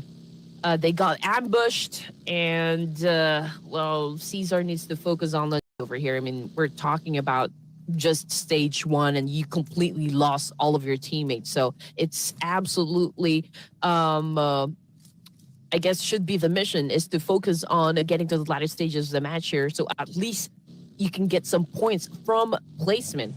But we're looking at 13 teams here. And again, we already have 2 teams that got taken out. That would be Hong Kong, China, and Sri Lanka. We got Malaysia back on the screen here. We got K-Look, of course, trying to step away. They're on prone here, just monitoring the situation. I think there is a team passing by. That would be Brunei. Ooh, and yes, they will pass by against Team Malaysia. But they have no idea, or maybe they do. But it looks like they don't. Okay, but now, shots fired by Team Malaysia. That will alert Team Brunei Darussalam. Ryan takes damage. While Team Brunei, they're still circling around. Okay, now Demo with the snake cooking up. Right in front of him is going to be Ryan. Can he land it directly onto the child prodigy? Yes, he will. Ryan down to 10% of health. He needs the time and space to heal now. Timo with an angry spray, wasn't able to connect. Okay, I think both of the teams are being very, very cautious, not making any rush decisions. We got Bhutan getting eliminated. Okay, look, what a dodge there. That was almost a road rage. Unfortunately, he got a little bit exposed, and yeah, he got taken down almost instantaneously. Now Ryan with a massive counter and was able to take down another player from the opposition, and now he needs to recuperate in this situation. It's a good thing that he has a backup right behind him, who's making sure that the enemy will be at bay, and Malaysia seems to be winning the fight here, Sir Cloud. Ooh, and looks like they're making this comeback right now.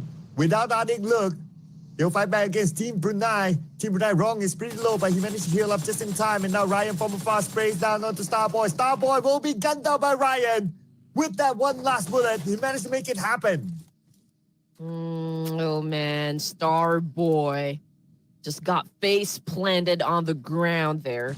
And we're looking at Ryan. Of course, the fight is not over just yet. Both of the players here are suffering some major damage, from all those bullets, from all those attacks. But Brunei, of course, is not going down without a heavy fight here. They're going to make sure that they give a huge challenge onto the boys of Malaysia over here. But we got Yami trying to get close to the fire here. Wrong, just behind that boulder, of course, waiting if there will be someone, from Malaysia that would be courageous enough to try and get close to him. But let's see what's going to happen as Wrong prepares himself for a fight.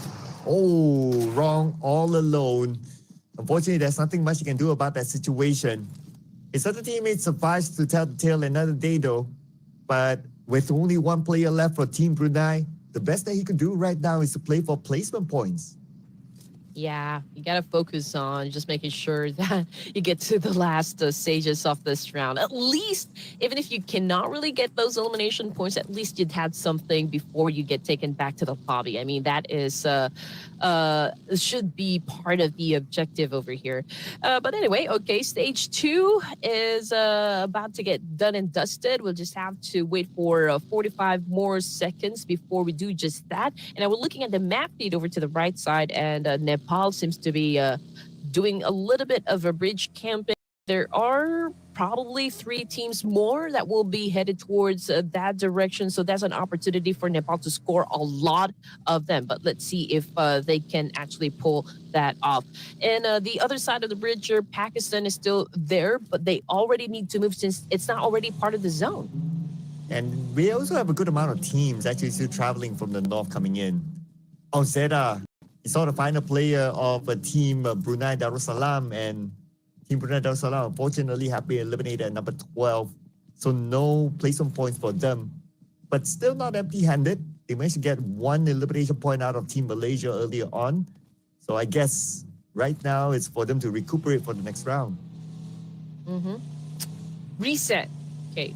I mean, we've seen maybe a couple of clashes that just happened, but teams right now, since it's too early, since it's just stage 2 here, so perhaps we will see them fight later on. I mean, it's still a big space here. It's a big circle.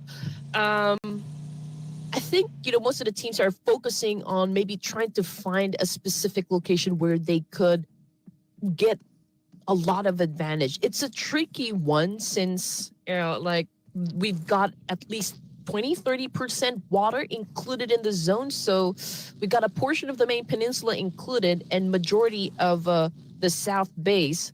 So this is going to be hard. We don't really have that much compound to work with.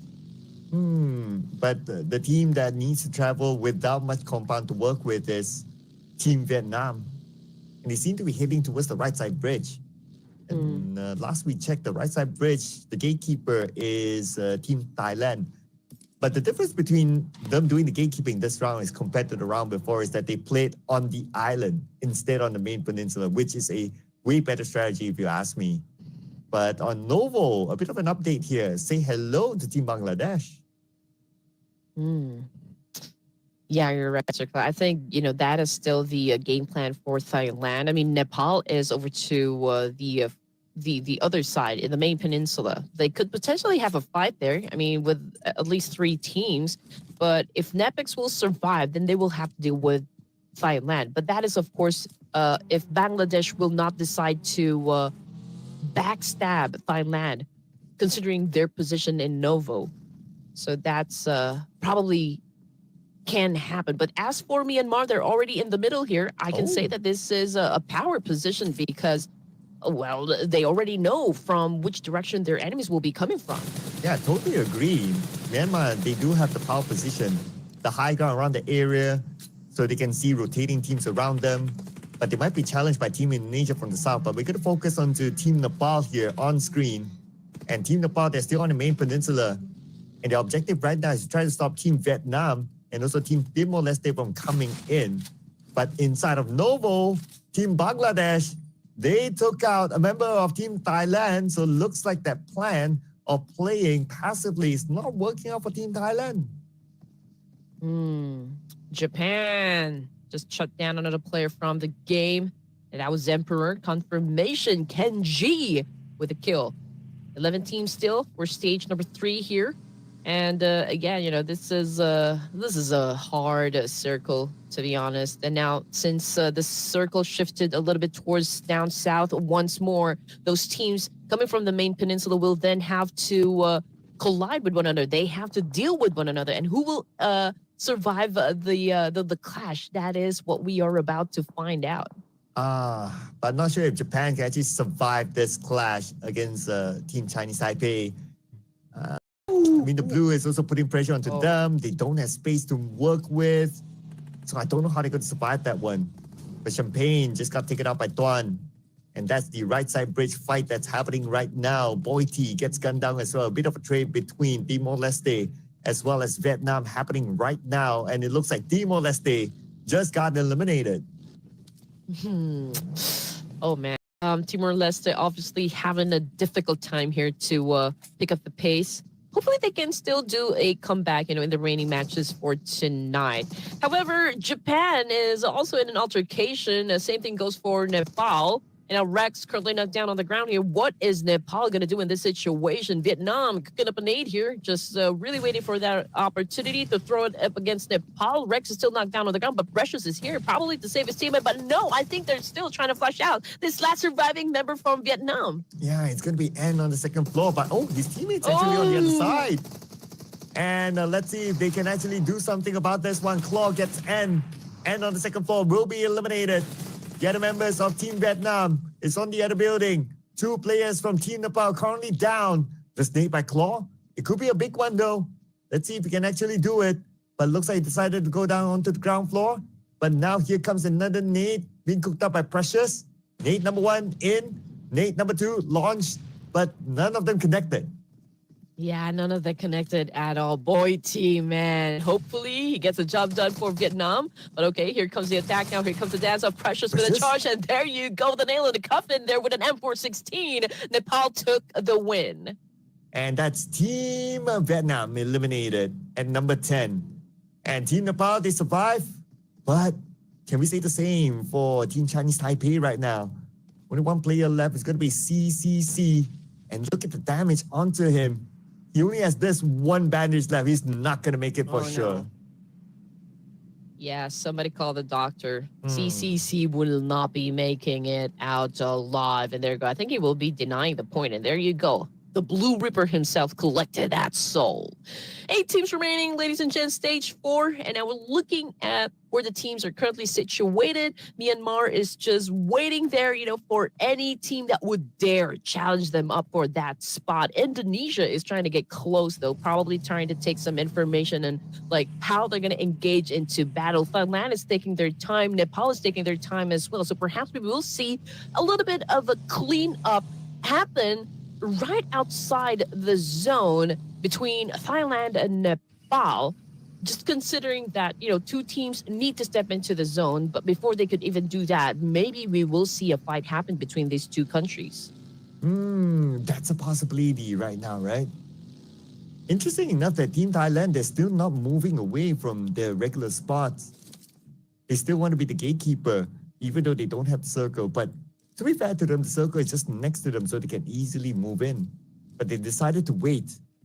So they could have a chance against Team Nepal, but Precious, he took a different route by the sea. Ooh. And he was surprised by the tan from the side. They totally didn't expect that. Great off-angle takedown, I can say, coming from Nepal. That was absolute cinema for me. But I think, Thailand got caught off guard, I can say, with that play. So they're now paying for it. I mean, obviously, they're a little bit disoriented because of what happened here. But again, you just have to give kudos to that shot coming from Precious. My Precious. Can't do it any better than the original actor, of course. But Thailand doing slightly better than before this time. Though they don't have Spider Tan, they won't have the space to pick him up. The point will go to Team Nepal. Now they have 2 players that will need to play the rest of the round. 8 teams left, ladies and gentlemen. And from now on, teams are starting to collect placement points. But I would say if we were to revisit which team has the power spot, it's still Team Myanmar. The circle still favors them well. Ken G, I just saw him actually deciding to get a little swim from Japan. I think he is the last member from Japan. Okay, so maybe, yeah, I mean, he's probably collecting some placement points over here. But in the meantime, it's a truce for stage number 4. Nobody wants to make any hard push just yet. Everyone's taking their sweet time here. There's no pressure at all to try to get closer to one another. So we'll probably wait until the circle shrinks before we could even experience a fight happen. But as for Myanmar, we are seeing a little bit of a trade between Indonesia, Myanmar, and maybe even Nepal. So it's a 3-way battle. And since the circle had already shifted and went a little bit to the middle, maybe we can see some fights happen at the edge of the circle up north. Well, we're seeing Kenji, the final player of Team Japan, getting Precious. Although he is the only one player left, but he's still able to bring in 1 extra point before Shamil, the big boy, takes him out. And Team Japan happily eliminated at number 8, but still they're able to bring in 8 elimination points, which is pretty nice. Yeah, 8 is a solid number. No doubt. I mean, it's hard to even score 1 elimination point from any of the matches here, considering the caliber of teams that we have in this competition. So I guess having 8 points in the bag here before you get taken out is it's a great thing. 7 teams remaining, ladies and gents. Indonesia versus Nepal might be the next battle we can see happen for stage 5. But I guess both of the teams are still trying to pick up some notes, trying to still pick up some information as to where exactly they need to point their guns. Well, I'm sure they will get that information soon once the trigger has been pulled. You can see that 3 teams around the same area. We have Team Thailand, Team Nepal, and Team Indonesia. While Domain scopes down, he sees one player on the other side. But at the same time, he has to move because of the blue. He's not really in the circle yet, but in order for them to get in, they have to fight against Team Indonesia. But before that, Nikki sees one. Nikki has to be extra careful. Down to 40% of health. He needs that space to heal. Here we go. Oh, man. Nepal is trying to get closer and closer and closer, but that was such a brutal shot coming from Nikki, putting down Rex, and now he's coming after Domain. Domain, just at the nick of time, was able to hide. That was a serious road rage that happened. Wow, that's an absolute strike there. I'll bring him to team up with me in a bowling match next. Beautifully executed. And now it's going to be Nikki, the final player of Team Thailand. And he has to find a way through. This nade being lobbed across. Team Nepal now in trouble because Team Indonesia is starting to make the move on the other side as well.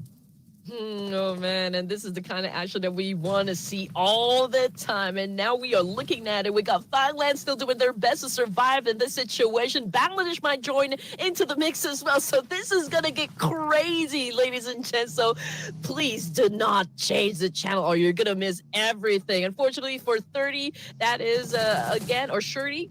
Confirmation coming through. He's already out of the game here, which brings us down to Nikki as the last player representing up Thailand. And backing away from this situation, I think it's a good call because India right now taking a lot of damage from another team. Oh, and that's from Team Myanmar. Smile from the side, putting in the pain with the DBS gameplay. And now Team Indonesia only has Constant left, the final player.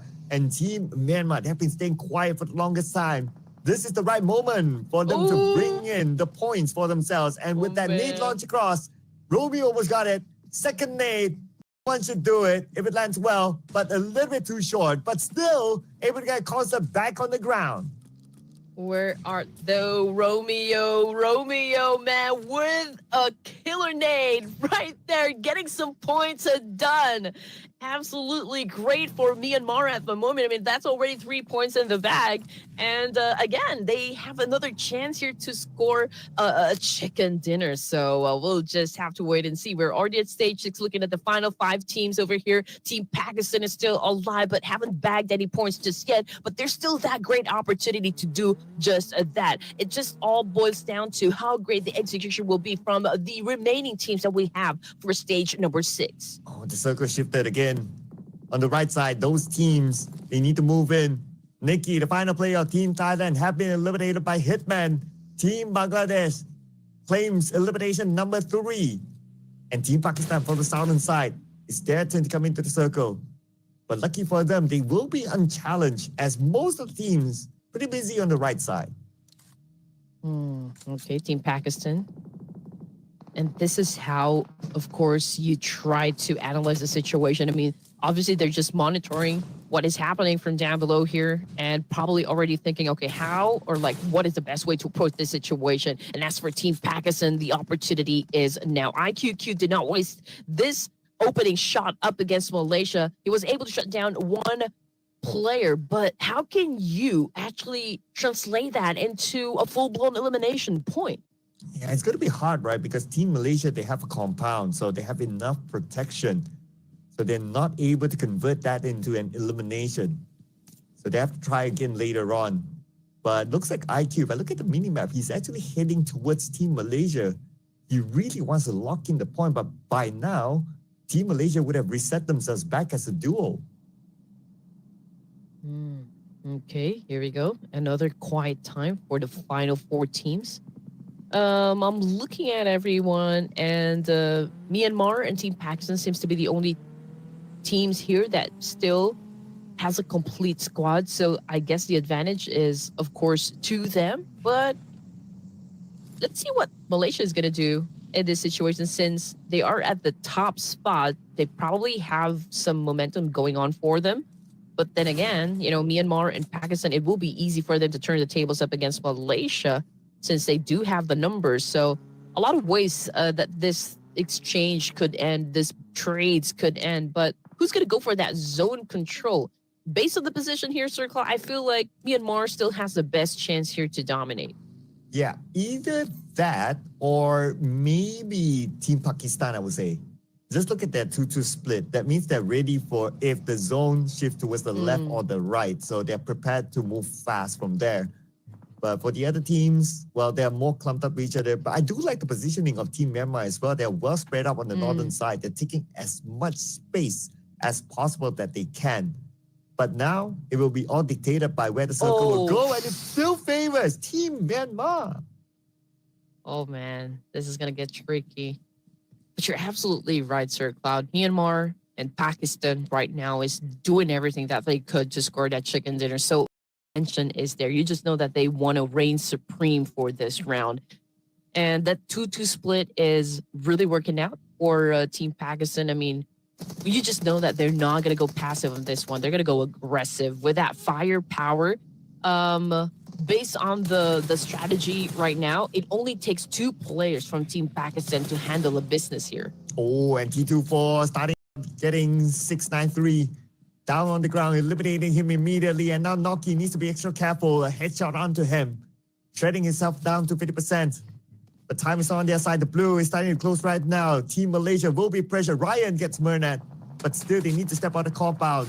They need to step out in the open. The moment they do that, IQ is ready for it. Yeah, he was ready from way before. I mean, he's not letting his side out, you know, up against this remaining players from Malaysia, and he's just waiting for Yami over here to step out of that house, and he will make it rain a lot of bullets, and there you go. But we did expect that it was Noki from Team Pakistan just gonna get the point, but no, it was Myanmar. Stolen away, it seems. Team Malaysia eliminated at number 4. Now we're in our top 3 teams. And we are starting to see Bangladesh making a move as well. They only have 2 active players as of now. Only 90 Degree and Hitman here. They're trying to take point in the middle of the circle. Now they need to lock it in. But the challenge is going to be big. Here comes Team Pakistan with T24. Take it out, Hitman. Oh, what is Bangladesh going to do in this situation? I mean, obviously, they are the team that is in between Pakistan and Myanmar.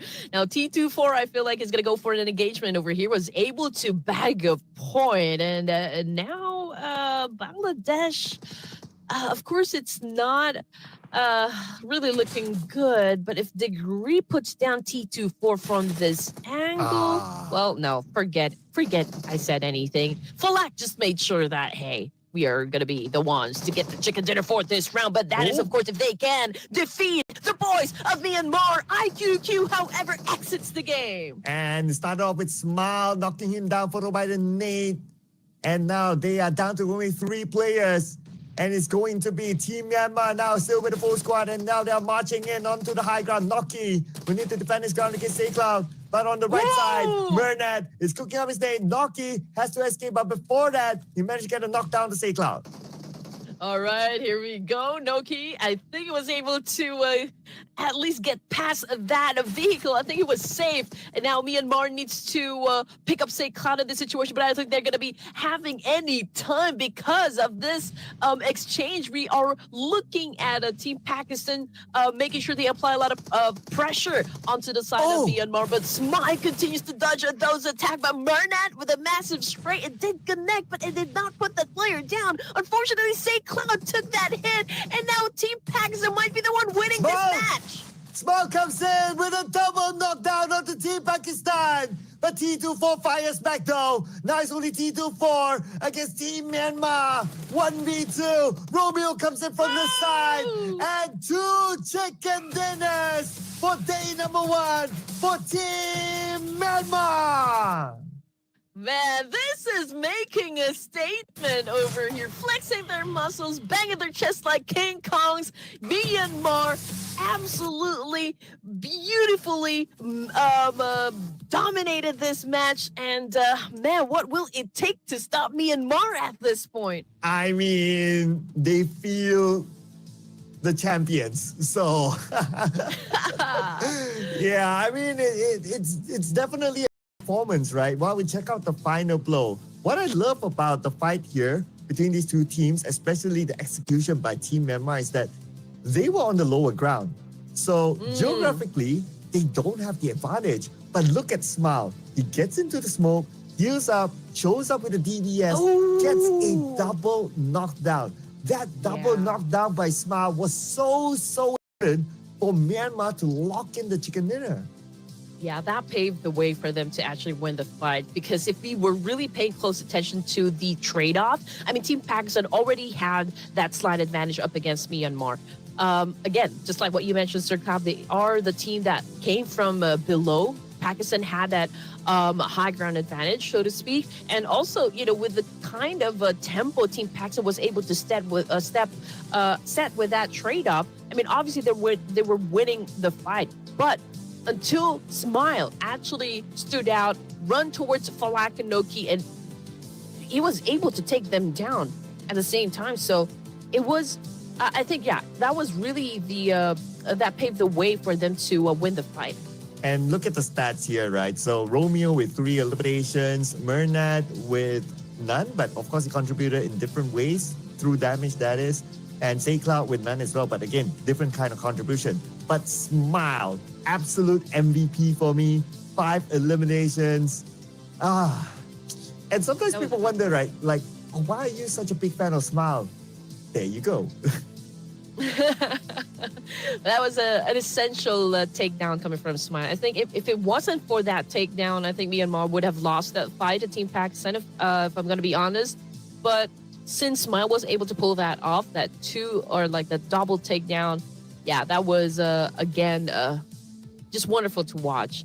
And then we were looking at the stats once again, ladies and gents. Throwables used, okay, at least it went up just a little, 114 here, 58 total knockouts. Total of elimination is 55. Total revive is 16. But the number of airdrops that got looted from this match is a total of 3. So I guess it was, there was a lot of chance for teams to level up their gears. Just like how Vietnam has leveled up as well. 8 eliminations this time. Same as compared to the team that scored the chicken dinner, that is Myanmar. But when it comes to damage output, even Vietnam, slightly more than Myanmar. So it just tells me that they did a little bit more work. But of course, because Myanmar, they scored the chicken dinner, they lasted longer. So naturally, like, they will see more action. So the amount of assists do favor Myanmar. But at the end of the day, it's about the eliminations that is brought in. And because of the double chicken dinner, welcome Myanmar to the number 1. I think we already called it out, Sir Cloud. You know, the moment that we said that, hey, this is a power position over here from Myanmar, they were already in the middle of the map, and you know, they already know from like which direction the enemies will be coming from. So they've already anticipated. They were already was able to come up with the plan of how things are gonna get handled in those last few zones that we've experienced. And again, it was a beautiful execution, I can say, from Myanmar. At least 2 teams, Pakistan and Myanmar, ended the match here with a double-digit finish. And I can see maybe there's a team that exited the game without anything at all. So we'll just have to wait for that second page. Yeah, I guess there will be some as well. And plus, it is a brutal circle, like how you asked for, Red Queen. But looks like the teams that unfortunately not able to get anything is Timor-Leste, Bhutan, Sri Lanka, and Hong Kong, China. So somebody needs to go back to the drawing board.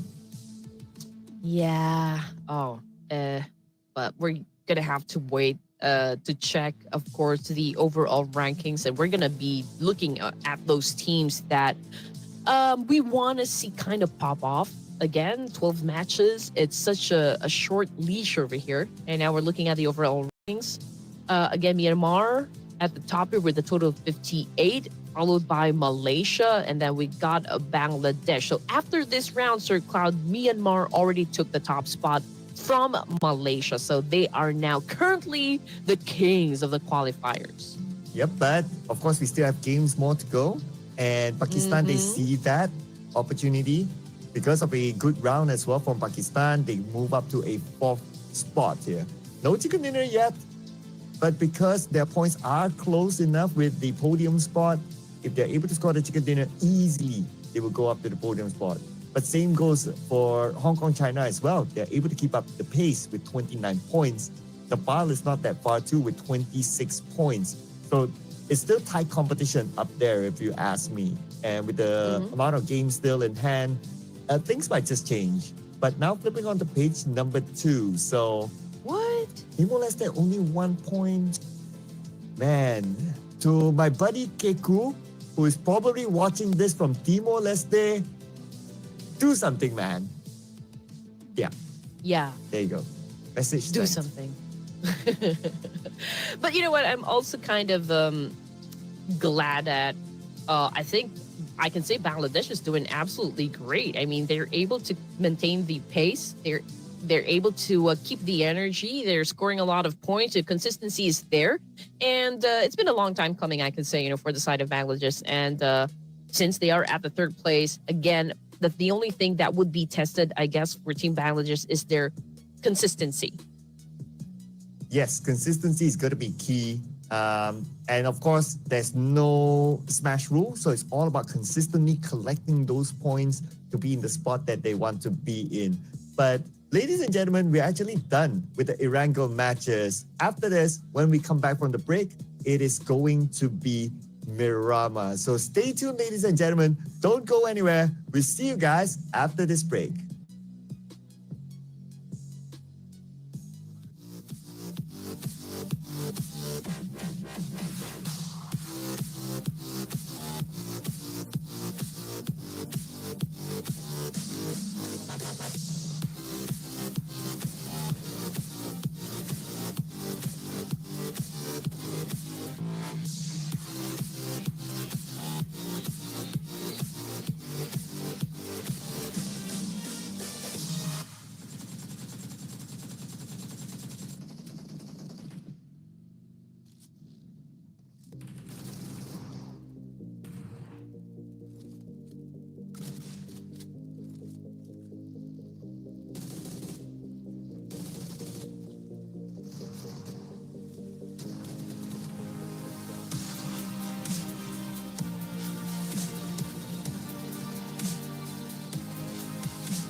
Hey guys, there is nothing lackluster based on the performances of this team, so I'm still waiting for those teams at the bottom to do something about this, tweak their strategy, and turn the aggression on full force to go for those points in the bag. But anyway, welcome back to the IESF World Esports Championship. Again, this is the Asia and Oceania qualifiers with me, Red Queen, and Torix this time. Thank you so much, Queen, for the wonderful welcome. And yes, 4 matches are done. The Wrangle phase is done and dusted. Now, from this point onward, it is the time for that deadliest matches of them all. The Miramas are yet to come. Last Wrangle, it was beautiful. It was great, amazingly done by the teams. But now, as we're changing the pace, as the teams are changing the pace from match to match, the very biggest map of them all, it's about to happen. The Miramar is on its way, and this Miramar is definitely going to bring some destruction, some stalemate plays at early stages, and maybe someone getting panicked just to find a car. And since we had the 3 wrangles for this evening, I feel like they've already utilized and maximized their map to their advantage because they were able to snatch the throne, from Team Malaysia. Yes. So since we are having a switch when it comes to the maps over here, again, it's going to be a different terrain. It's going to involve a different strategy. So perhaps we will see a reshuffle happen again when it comes to the overall rankings. But of course, the only thing that is sure for tonight for this last 2 remaining matches here, Taurus, is the action that we're going to see coming from this teams. We all saw how much heat, this team's actually packed for this tournament. Myanmar is totally unstoppable for now, but since we are dropping in Myanmar, maybe we could see another change of pace. That's absolutely true. Changing pace will definitely bring some new strategies, maybe revise some old strategies as well. But at the same time, Queen, it's all about the momentum that the teams have generated throughout these 4 games that they have played today. This is the Asia B that they are playing their first day whatsoever. And let me tell you, I am not disappointed with them for these matches that they have played. But ladies and gentlemen, we're not going to take too much of your time and going to take you straight into our second last match of the day. That is the Miramar.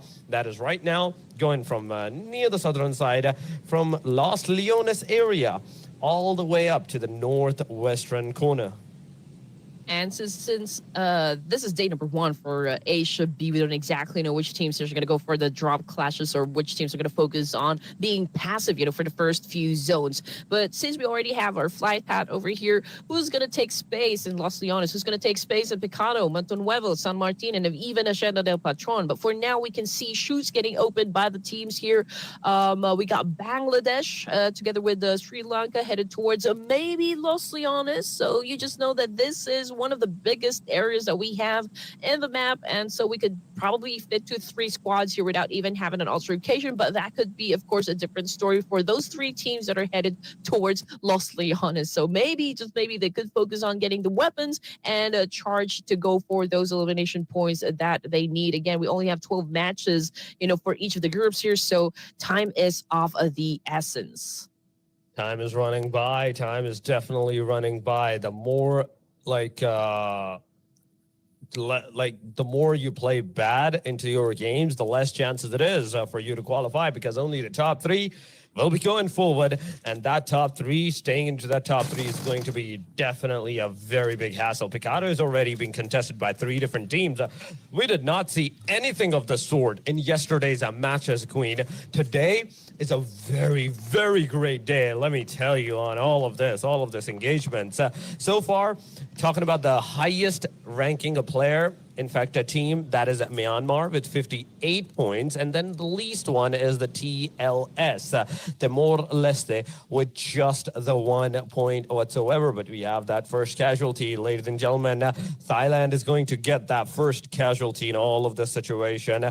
Moving forward, slowly, steadily, team BRU is going to lose another one of their players, so that's definitely off the hook. So you got to do something at this point in time on the other side. Hong Kong, China, this team has been staying consistent, staying into the top 5, but you have to be into the top 3 by the end of your second day to be actually to move further into the next phases. That is the finals of all of this situation. Be very careful, be very, very on what you're doing, what kind of moves that you're making from this point onward. But so far, on our screen, it is Thailand. They've been doing good. They've been doing decent with 16 points, but this is the time. This is the moment where everything from this point on is going to be tested to them.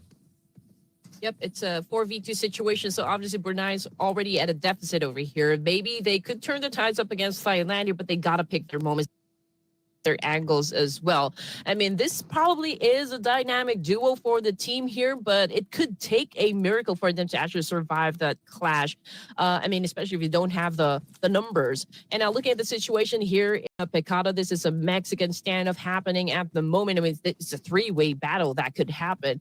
But nobody's making their first move just yet. Nobody's doing an open fire picking up their timing, which is, of course, one of the few considerations that you should have when playing this game. So let's see who's going to be making the first mistake. But this is Hong Kong, China. This is Timor-Leste and Team Pakistan. And so far, Team Pakistan, probably the only team here that's a little bit scattered around Pecado. They are. They're kind of scattered, but this is not going to stop anybody else from engaging in all of these aggressions or these chances of aggressions at this point in time. We're waiting for the first initial frag to be generated in all of this fight, in the three-way deadlock fight. We're not talking about the fight that is against the Team BRU and the Team Thailand. No, we're talking about this fight at Picado, where everybody is waiting for that first initial frag, first initial knockdown to like really initialize all of those other fights. Falak is receiving a lot of damage on his side by Sizz and XG. He could not get that knockout done, but his location is kind of compromised. Yeah, the player might be thinking that he's in the compound, but he's actually not. He's on the very rooftop of that compound, looking at the player right in his eyes, behind the cover. He is. The 3x QBZ is not going to make its way. It's not going to be enough to get the player knocked out, so you have to change your location. You have to change your destination from one direction to the other one. Take that fragment once again. Try to shoot down the players, because the moment you're going to do it, the moment anybody's going to generate any knockdowns, that's where the rush is going to occur. You know, Hong Kong, China, that was a little bit premature, I guess, with the open fire. And yeah, I think what happened was him just announcing where he is exactly. But coming from the kill feed, I think he was able to do it this time. Falak currently knocked down on the ground here, but considering the distance that they have, you know, translating that one into an elimination point could be could take a little while. So, you know, for Team Pakistan, there's absolutely time for them to pick up their teammate. So I think they're just going to be fine. And just like that, you know, IQQ served a little bit of revenge up against Hong Kong. China was able to take down the player. Oh, my bad. Okay, that was a player from, another team over here. So that would be Timor-Leste. But then again, considering the amount of distance between these three teams, I guess all they could do is just probably inflict damage here and there. But there's not going to be a hard push just yet.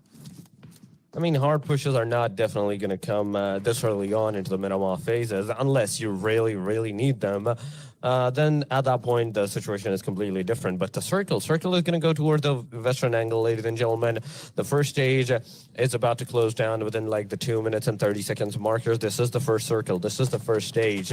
Let me tell you on that. And almost like almost five teams are right now outside, but Naki gets knocked out. No way. Team Pakistan receiving that damage, and Naki gets eliminated.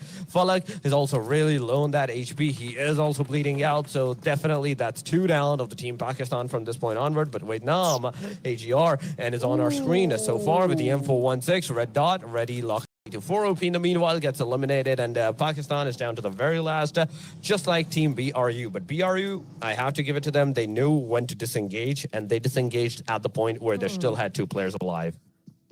Not exactly sure what happened here. I mean, the first teams that I expected they're going to have the exchange would be Hong Kong, China, and of course Timor-Leste, considering the proximity they have, you know, with each other. You know, Team Pakistan was way at the back, you know, of Pecado. So I did not expect that the trade-off would happen between Hong Kong, China, and Team Pakistan, let alone, you know, Team Pakistan losing a couple of members. But anyway, we're jumping into Brunei. They're not over, the fight is not over just yet between them and Team Thailand. But considering their situation, of course, they will have to be very patient. They have to know when to pick that moment as to when they could go for that pre-fire. But let's see what's going to happen right now, because Vietnam is back on the screen here, and it's CCC again with a Scarlight all alone in the middle of a desert.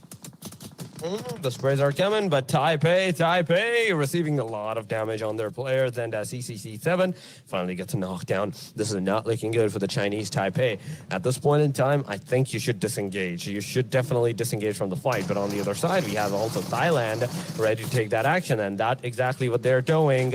But Timo actually manages to take one player down. That's a knockdown, not a confirmation. So Thailand, they will definitely have to go and secure one player on the revive. The other one should have to go for the rush into the place. Spider, T4N, he's also into the close proximity, but can he get into the fight? Really face on as Nikki gets taken down.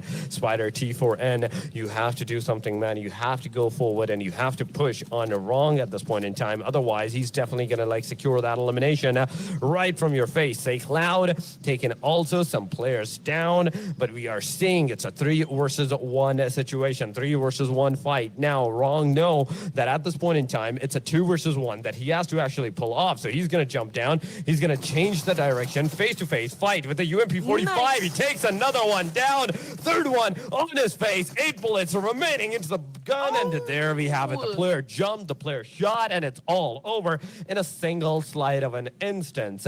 Everything's over. Brunei, Darussalam, they're done, they're gone, they're out of the match. But this does not mean that they cannot do anything good into the very next one. They showed that, yes, they are capable of doing a lot of good things. But Hong Kong, China, so far on our screen, they're also into the proximity, taking the fight outside of the blue, doing a lot of damage at the same time with the Molotov and receiving a damage from the play zone as well. DBS in the hand. Push, come on, we need a push, and that Molotov is firstly going to take the player down, and it's over.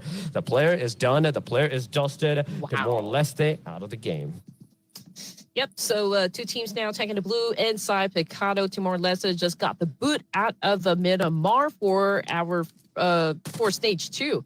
And now Team Pakistan down to their last surviving member. Hong Kong, China, of course, has some sort of leverage since they have the number and they're hunting down IQQ in this situation. So Pakistan doesn't really have that much options to begin with. They don't have any vehicles to step away from this fight, and Hong Kong, China knows exactly that. And I'm not even sure if they're going to prioritize hunting down this last remaining player, or will they just, leave Picado and head on towards the safe zone, because you don't want to overextend your stay in the blue zone. It could be, very dangerous for you and the rest of the team here. And looking at the situation, we got a lot of teams here flocking around south part area of the zone. So there could be a cleanup that can happen. I mean, Nepal could probably go up against Chinese Taipei, Vietnam, and even Malaysia over here. I mean, they're taking a spot down in El Pozo, and Myanmar also has the opportunity to gatekeep at least 4 teams here that will be headed towards that same direction. But in the middle, we can see players from Bhutan, Japan, and even Indonesia over here. That's also a fight that can happen.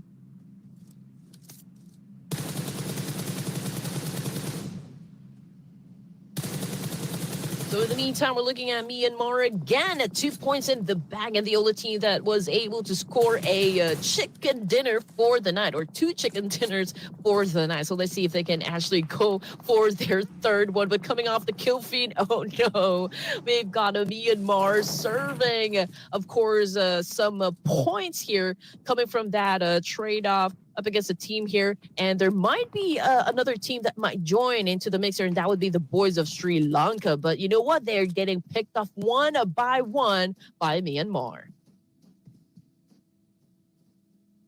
We are just at stage 3 here, ladies and gents, but we only have 13 teams remaining over here. So let's see what's going to happen since most of the teams here are really gunning for that aggressive gameplay as they need to.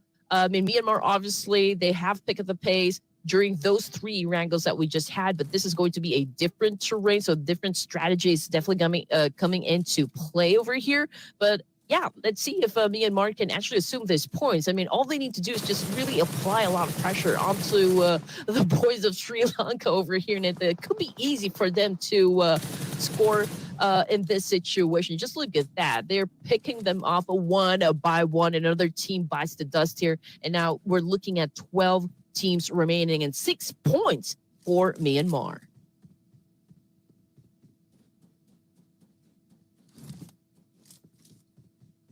Is the 12 teams that is surviving at this point in time, 39 players remaining. But at the same time, the one great thing is the moment like the fight initiated, it actually initiated like a chain of reaction. It was a back-to-back, back and forth. Those eliminations that were coming in hot.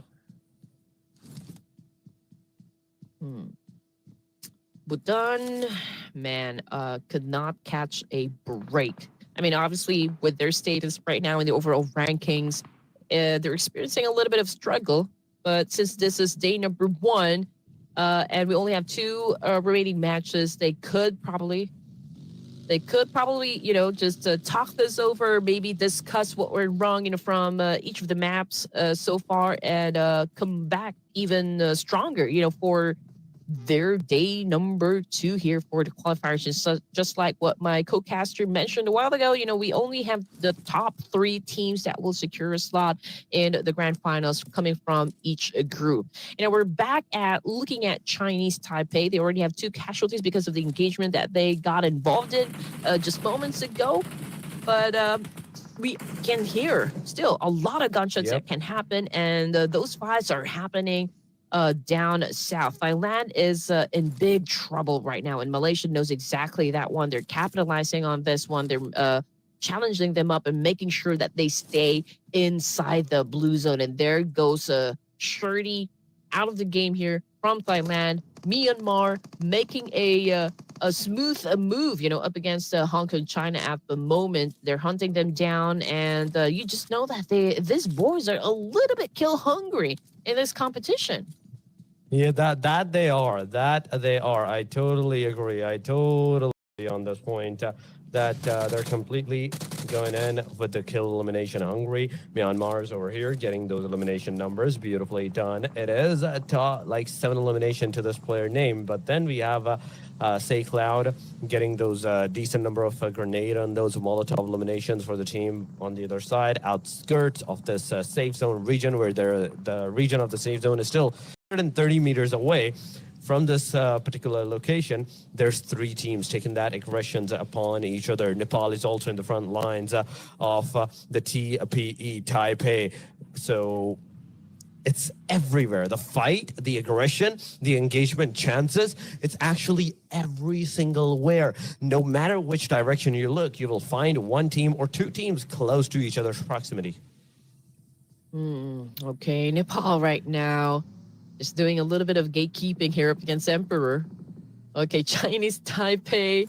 It's going to be hard for them to step out of that compound, that is for sure. And Nepal's just really waiting for them. You know, they're being very patient and just waiting for that right opportunity to collect those points. They know they already have it in the bag, but we already have 10 teams remaining here for stage 4. Myanmar having an altercation right now up against Japan. Oh, this could be an easy 3-way battle, and Japan is getting beaten down at the moment. Kenji got shut down by Say Cloud, and as a confirmation, Rayan was able to score that point. And just look at those nades. Beautifully done by Myanmar, absolutely dictating just how strong they are in this competition. They definitely are strong. That is absolutely true. Well said. But the fact is that this Miramar is going really on the aggressive side. Like within the 17 minutes marker, we have like 5 teams completely done, completely dusted from this match. Back to the lobby that they go. And might I tell you, this is the first day, second last match. You only have 1 more match after this to make sure that your team is actually residing within the top 10. or at least the top 5 whatsoever. So far, Malaysia on our screen, and they're kind of like on the second spot, but only 2 players remaining. This is not good because 65 to 53 points. The diversity, the difference between the points, like that is 12.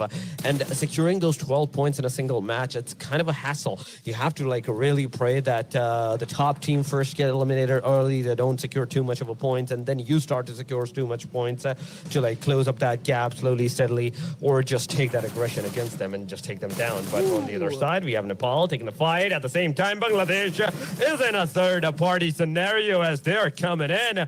They're making sure that even Japan, in the meanwhile, gets absolutely decimated from the back angle. Look at that. We are seeing a back-to-back fight. Vietnam versus Nepal is happening. We have like Japan in the meanwhile versus Bangladesh, and the fire, the sprays from a 6-9 actually made sure that the connection is there and the player gets absolutely eliminated.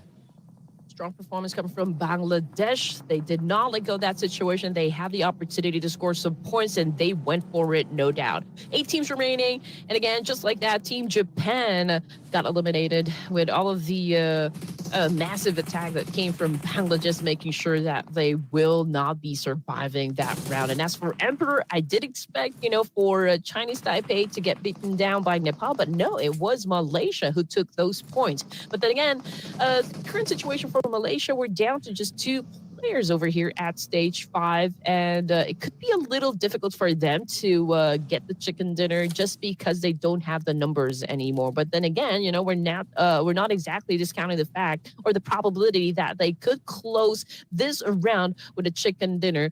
But of course, that would take a lot of effort to begin with. But anyway, Myanmar here, 8 points in the bag. Unfortunately, Smile got sent back to the lobby this time. He definitely did. He definitely did got sent back to the lobby this time around, but 23 players with 8 total teams. The mid phase, the mid region of this overall ranking gets completely empty. Only I see Nepal at this point in time. The bottom and the top are the only ones surviving, but Myanmar is also going to receive the damage. One of the players going to get down, but Myanmar is going to receive the damage on Murnet boy as well. So Murnet, be very careful on what you're going to do. But Fusker gets eliminated. Chinese Taipei is out of the match. We're down to top 7. Bhutan also down to the very last guy, and that is at this point Paytar. So Paytar, what are you doing at this point in time? The moment, the position that he has put himself into, he can get that revival on Rage Bull. Together with Rage Bull, in fact, with the 2 players remaining into the proximity, they can actually hope to at least take some players down, but not all the players down. Because the moment anybody with a full squad or even a trio is going to come into the proximity, they're absolutely going to be on the disadvantage of the manpower. They're not going to be able to maybe secure some of the eliminations. Yeah, they can take 1, maybe 2, but the third one is actually going to hurt them at the very least.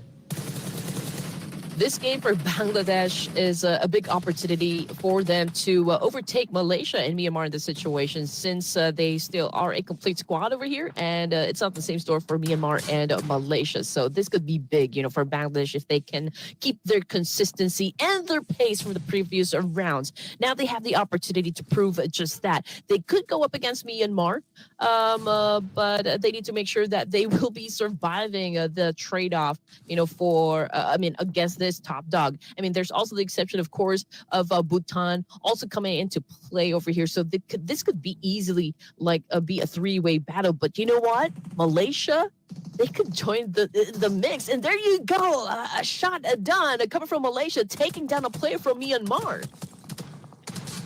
Those are some casualties coming around. Those are knocks, but Bangladesh Hitman is finally becoming the Hitman that he actually is. He's going to make sure that the player's down, absolutely decimated, but Say Cloud says no less. He makes sure that the player that actually got the elimination of his player, he's going to take him down as well. It's a knockdown on both sides, but only one party is going to receive that confirmation as Bangladesh goes for the rescue, and they're easily going to be able to revive their player. Back to the 4-man that they go, and aside from that, there's only Nepal and Team INA. That's like a 4-man party. That's still like a full squad. anybody else. Like, just look at that. It's a duo. And in the middle of that, Hong Kong, China also has a trio in the midst of all of this situation. So not a lot of players are remaining into the game. With 7 teams, we have 21 players, ladies and gentlemen. Say Cloud is going to take down one more player. Beautiful shots coming around, and Bhutan, almost losing all of their players. But now, the moment that they have stopped into the location that they have stopped into, there is a possibility that on the backside where we're seeing like different teams, like even Bangladesh, they can spot the player down, and that's exactly what they're going to do. The sprays are coming, the player's low, and he's going to be taken out. Bangladesh securing their 5th elimination into the proximity, but Bhutan, unfortunately for them, they're out of the match. Hitman living up to his name here as being the hit guy from Bangladesh, scoring a point, getting the job done for stage 6 here, bagging them 5 points. And now we're looking at the situation. We got one of them knocked down on the ground here, courtesy of Indonesia. Now what Hitman is going to do in this situation? Are they going to go for that pickup, or are they going to close business with this team? Now, we are looking at stage 6 with 6 teams remaining as well. Judging by the distance, yes, it is still a bit far, but you know, mid to long range fights already happening between this final teams remaining. 9 points in the bag for Myanmar, 8 for Hong Kong, China. So it's a tight competition. It is a tight competition, and the thing that makes this competition tight, the major that the top 4s are still alive into the match. We have Hong Kong with 8 eliminations this time around. We have in the meanwhile, Malaysia with 1 elimination, 9 for Myanmar. Myanmar, might I tell you, this team is down to the last 2 players, but the elimination numbers, they are not stopping. Bangladesh is also another team that is still alive as a 3-man squad and 5 eliminations. So in total, all of this situation has ramped up to those 10 elimination points for Myanmar. There we go. They got their 10th elimination, ladies and gentlemen. With that 10th elimination now, the situation is going even more dire and dire for all the other teams to like secure that top placement for themselves. Bangladesh Hitman receiving a lot of damage. He's surviving. He's getting out of there. He needs to get out of there as soon as possible. But nope. I don't think he's going to be able to do that as a player gets eliminated. Myanmar reviving their own players as well as Romeo's here. Reviving Safe Cloud. Circle is about to take another shift. Stage number 7 is going to be formed up right now, and it's going to go towards the very centralized position of the previous circle. Now, from this point, the top 6, the situation, you can see on the mini-map, you can see, in fact, on the map that whatever this is, it's a very dangerous scenario. Anyone that even dares to put a foot into the circle, they're instantly going to be shot down from all the different directions.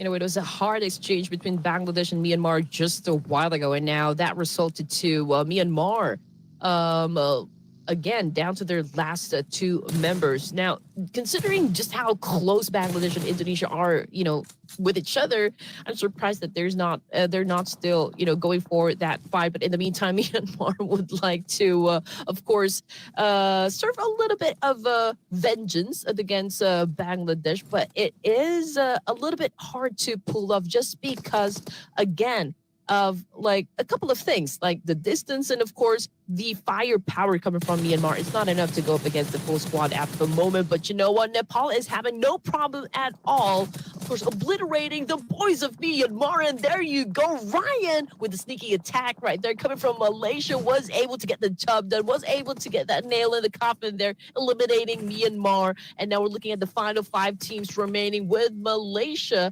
having a total of 14% of scoring that chicken dinner. But as for the rest of the team here, I think Nepal has the best chance of getting the job done. Same thing goes for another team, Indonesia. I mean, yeah, that's true. That is true. But the fact is that until it's over, we cannot say anything at this point in time. This is how powerful the teams are. This is what kind of a destruction that these teams can actually bring up onto the table. So we can't say anything for sure until it's completely done. But here we go. Let's see. Airdrop has been looted by the Indonesia side near the trailer park. The grenades are coming into the smoke. But Malaysia, Ryan finally going to be taken down. This is not looking good for the players whatsoever. But Bangladesh, they're going to approach the situation, do maybe a third party from the backside. But I still want to see that fight against the team in Nepal at this point in time, against the other teams into the proximity that is constantly throwing those grenades, those mini red zones upon all the players. That Precious is super low on that HP. Claw making sure that his HP stays at full, and he's also throwing those grenades against the other teams, trying to keep them at bay. But will any of them connect? The answer is somewhat of a yes, but the players are still alive. The thing is, the still alive, but not anymore, as Claw's grenade is finally going to take Razak down. There is a retaliation grenade coming from Zetas that's going to take down Rex, but the grenade making a confirmation. Now, Rex, you have to come back as soon as possible. You have to come back, get that revival done on you, so you can have the upper advantage against the other team, against the other players at this point in time. Be very careful on what you're doing, because Team INA, Indonesia, they're definitely coming up. They're coming in hot with those elimination numbers. They will try to do that. One Donkey's Zeta finally getting taken down. Domain is here, taking that DBS once again on the face of the player. It's over. The players are done. They are dusted. Indonesia out of the match, and we're down to the top 3. Man, that was such a show coming from Nepal.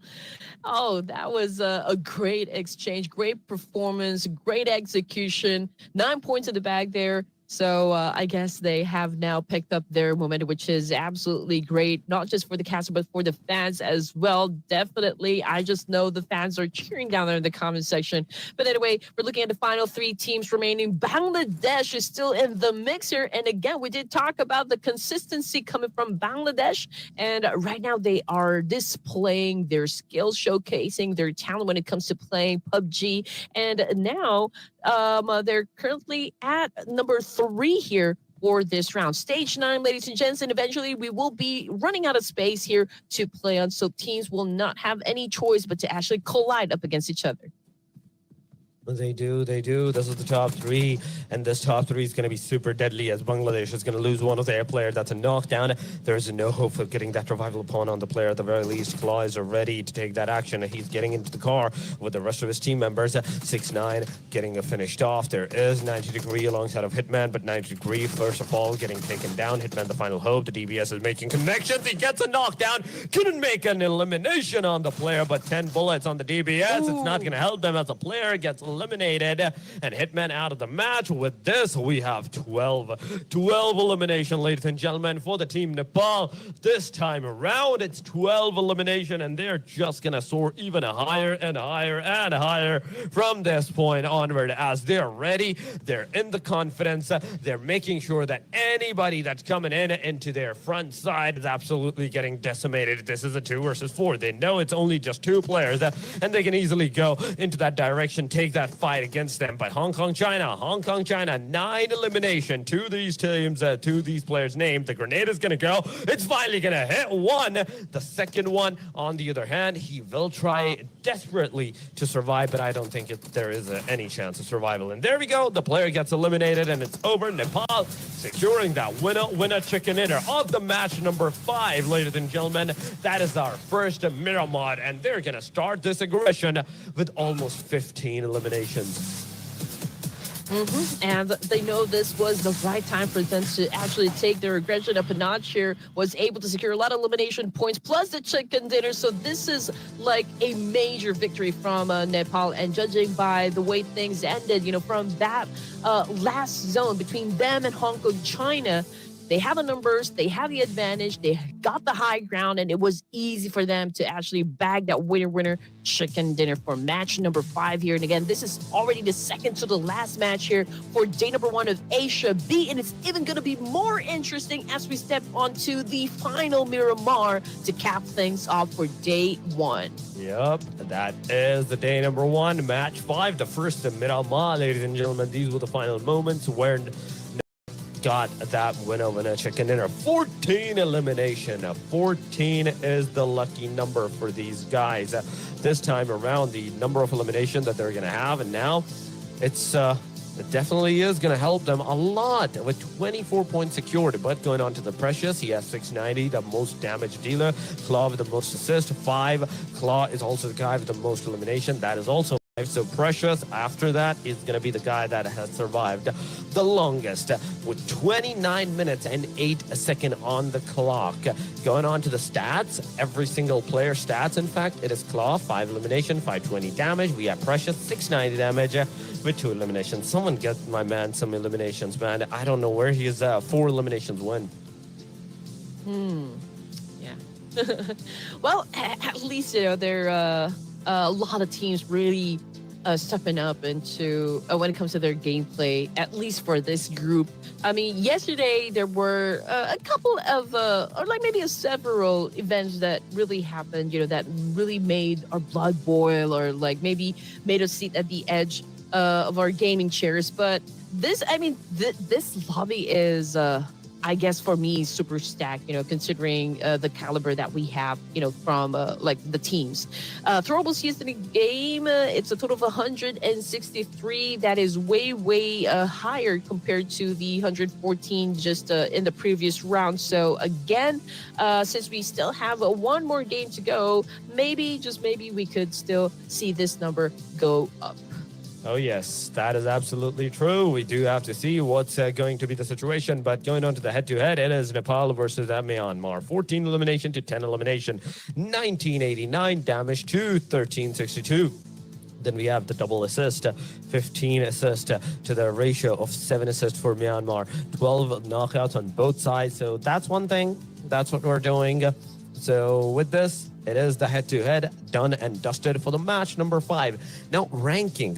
Ranking is where the real diversity is going to begin, and overall ranking is where the real chaos is going to be ensued upon the teams, because it's the final match now from this point onward, and it's definitely going to be really difficult for them to like hold down that candle to the top 3. 24 points in this match for Nepal, Hong Kong, China with 15, Myanmar with 12. Number of elimination-wise, Hong Kong, China did amazing, Myanmar did amazing. We still have Thailand doing some decent work with 6 elimination. Bangladesh having those 5 elimination is also a decent number. But Malaysia, Indonesia, Chinese Taipei, Japan, all these names with less than 5 elimination numbers, 2, 1, 1, 2. This is not good. Yes, you are surviving and you are getting those placement points, but placement points is not everything. Yes, it's a part of things, but not everything. You can't stay consistent with just the placement points.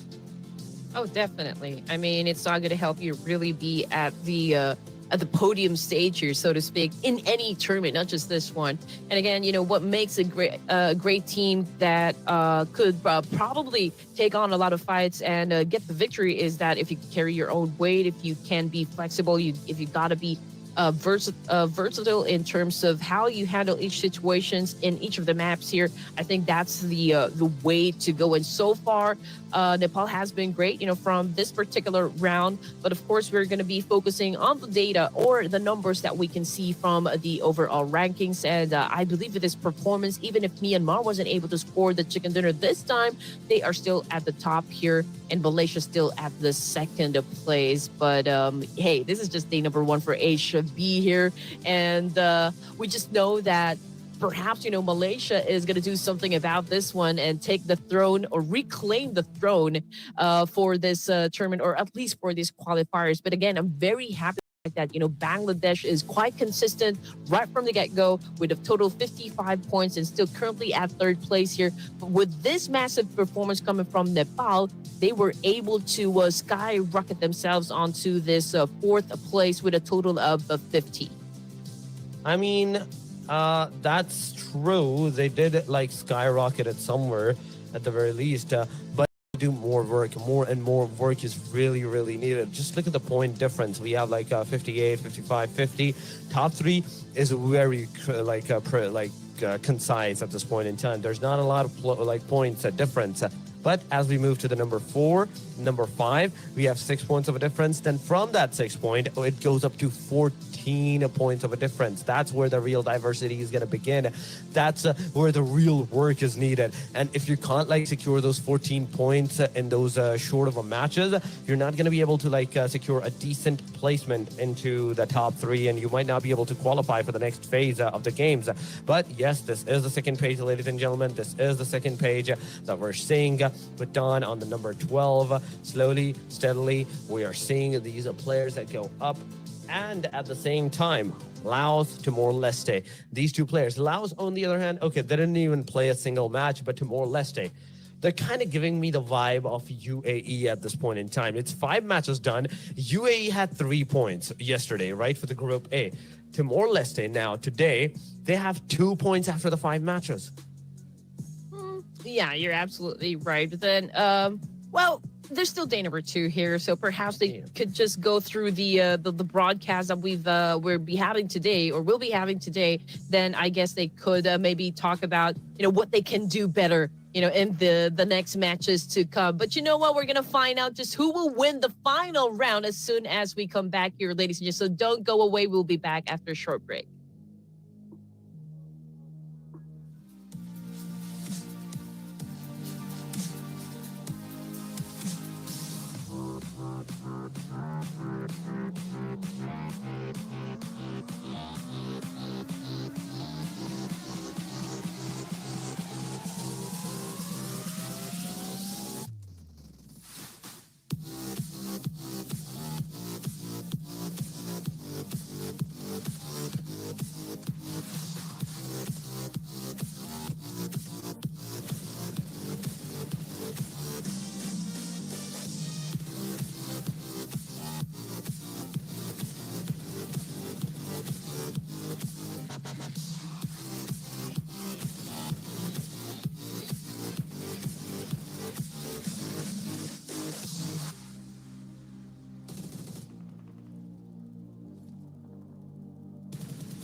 Welcome back, Welcome back, ladies and gentlemen. We are here after the short break with you guys. The Asia and Oceania qualifies. The group number B, Asia B, is today, and they're about to play their one and final match. The last match of the day. That is going to be the match number 6 in Miramar once again. But with you guys on the caster desk, it is me, Torix, and with me once again, it is the Red Queen, Andy. We have said our goodbyes for today to the Sir Cloud, and Andy's here with us for the rest of the matches, at the very least. But Andy, you have seen some of the matches, right? You saw some of the matches, and tell me about it. Tell me about it compared to yesterday's matches, the Group A.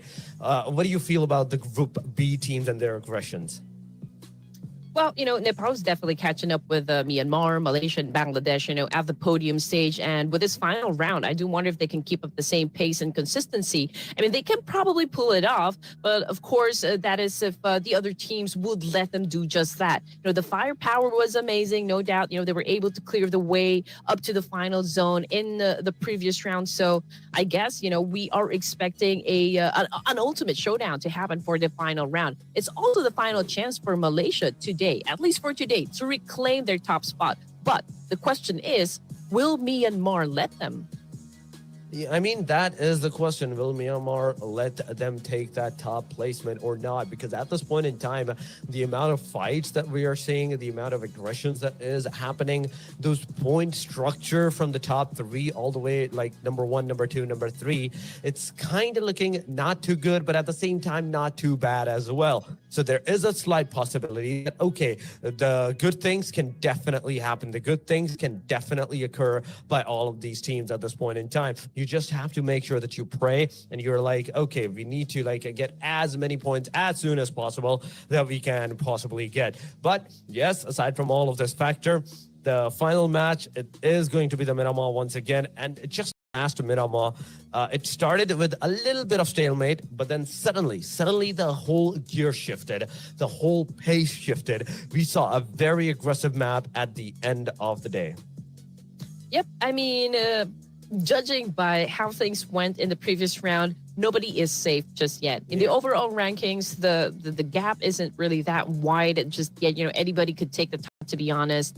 But I guess since we only have 12 matches, for the qualifiers, and only top 3 will then proceed to the grand finals, there's a need for those teams, or all the teams, to be honest, to be really aggressive in getting those elimination points. And again, I don't know what kind of a plan they need to be able to execute, but I think, at the end of the day, it all boils down on how great your team's consistency is when it comes to picking up points. True. And just like what you mentioned a while ago, I don't think getting chicken dinners is like a super top of priority again for me. Just like what we've mentioned a while ago with Sir Cloud, the important thing is for a team to be consistent when it comes to the elimination points. I think that's the important thing that they need to do. I mean, securing the winner chicken dinner is one thing, but not everything at this point, right?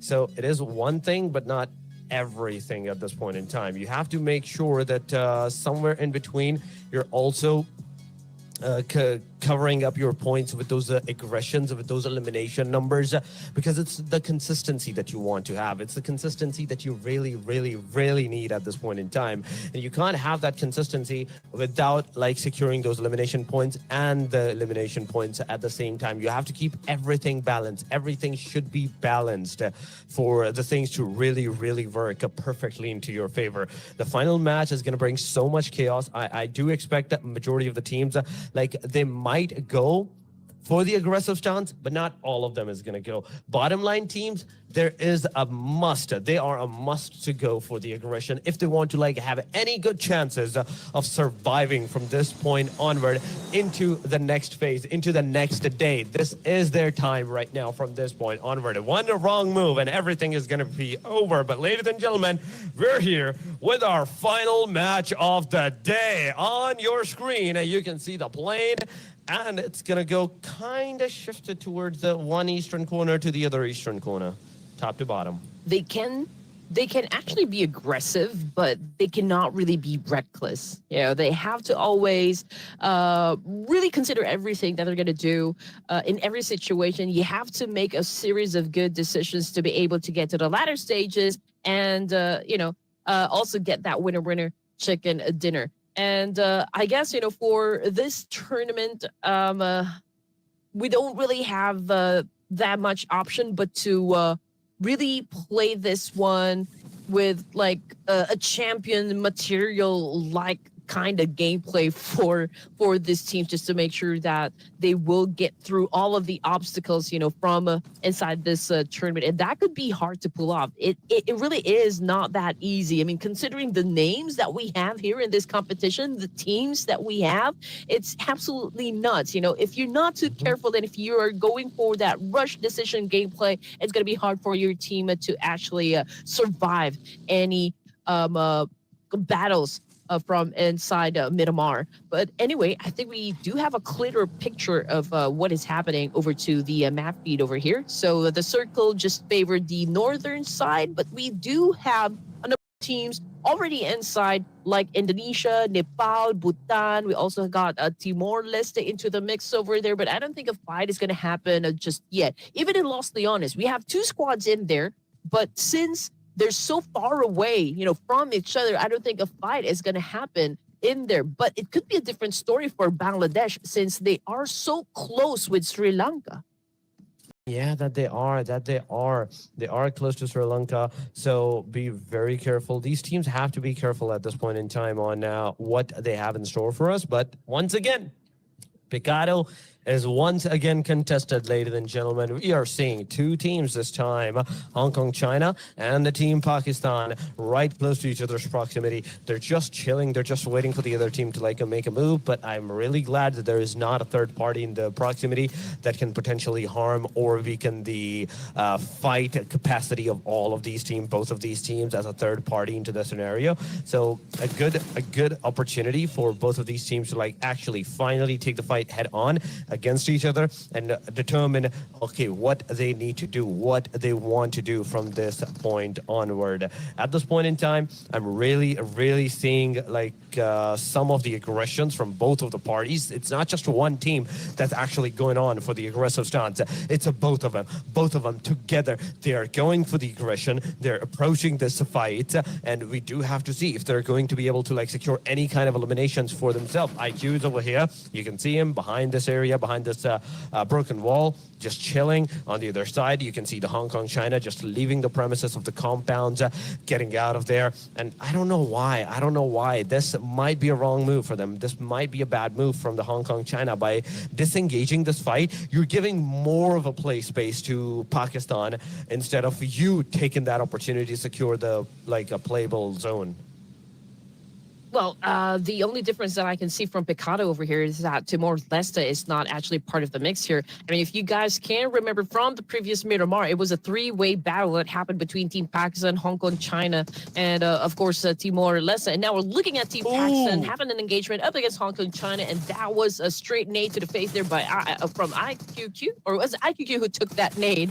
And so he's currently knocked down on the ground here. Falak is doing his best, of course, to pick up the pace here, trying to save his teammates. And that was such a great move, coming from Falak with a micro Uzi. But T24 has a chance to pick up his teammate over here. But hey, Hong Kong China is not letting that happen just yet. It's going to be a 2v1. This is going to be a stand-up. Who's going to be served? Is it going to be Team Pakistan or is it going to be Hong Kong China? But 2 already knocked down for the side of Team Pakistan. Make that 3. So it's not looking too good.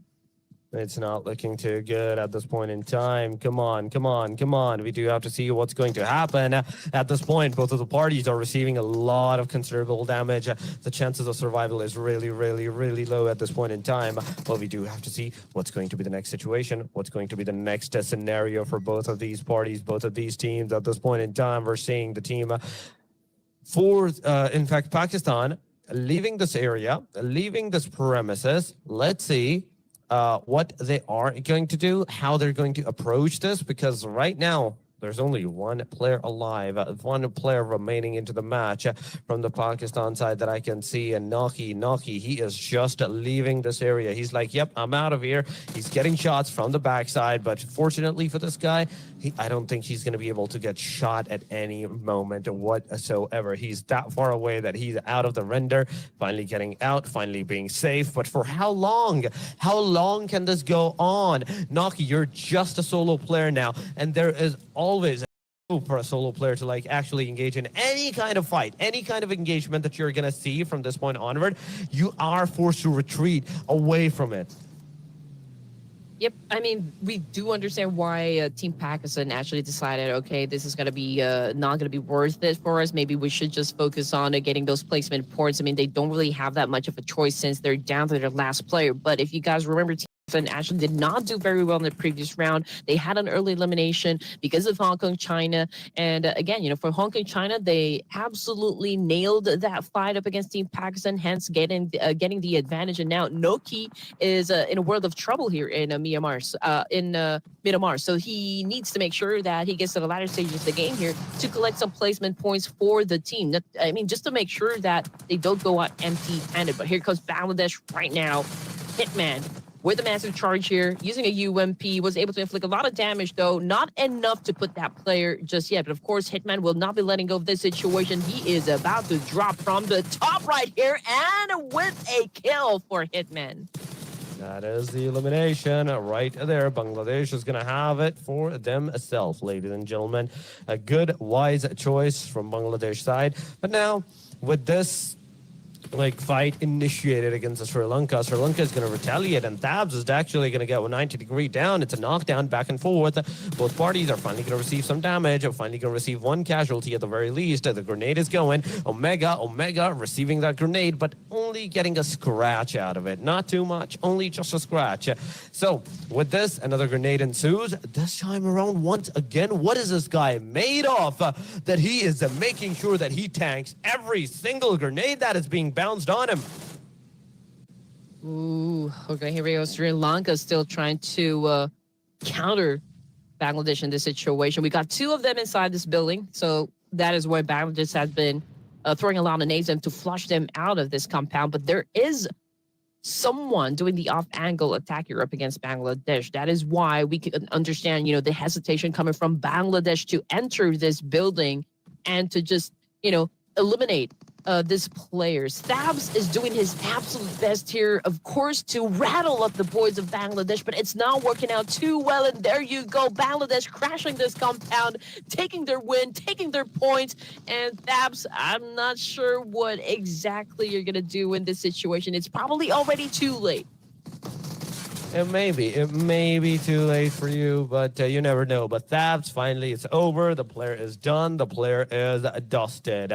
No more aggression, no more anything for this guy from this point onward. And now you have to think of something different. You have to think of something new and choose a different strategy for the next day at the very least, because this day, it's over for you. It's over for you. We're here with 14 more teams. Pakistan down to the last guy. We have 3 players down to Indonesia. We have Taipei down to the last guy as well. Bangladesh is also 3-man standing. So there is a slight possibility that, okay, we might see some more casualties around the areas, around in this circle, maybe 9, 10 to 12 minutes marker. We might see another team getting eliminated, but it's not sure. Stage number 2 has just begun. Stage number 2 has just been made, and it's already beginning to drop down even into the stage number 3. 10 more seconds and the zone starts to close up.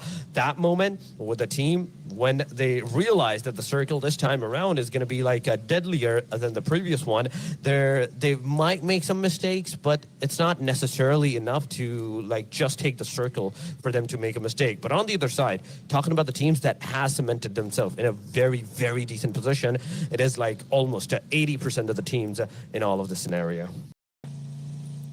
Well, it's a good call, I guess, you know, from Hong Kong, China, since they already left Picado. You know, it's not going to be worth their time if they're going to hunt down Noki in this situation. But hopefully Noki finds a vehicle, you know, to get to the safe zone and probably find a safe spot for him to stay, quietly collecting those placement points for Team Pakistan. But as for Hong Kong, China, they're now already on the move here from the to this circle that we have here so far on the screen. San Martin is currently still occupied here, and maybe a little something going on inside Hacienda de Patron, but so far for stage 2, considering again just how far this team's away from each other, maybe we will not be seeing a clash happen, except for Timor-Leste right now.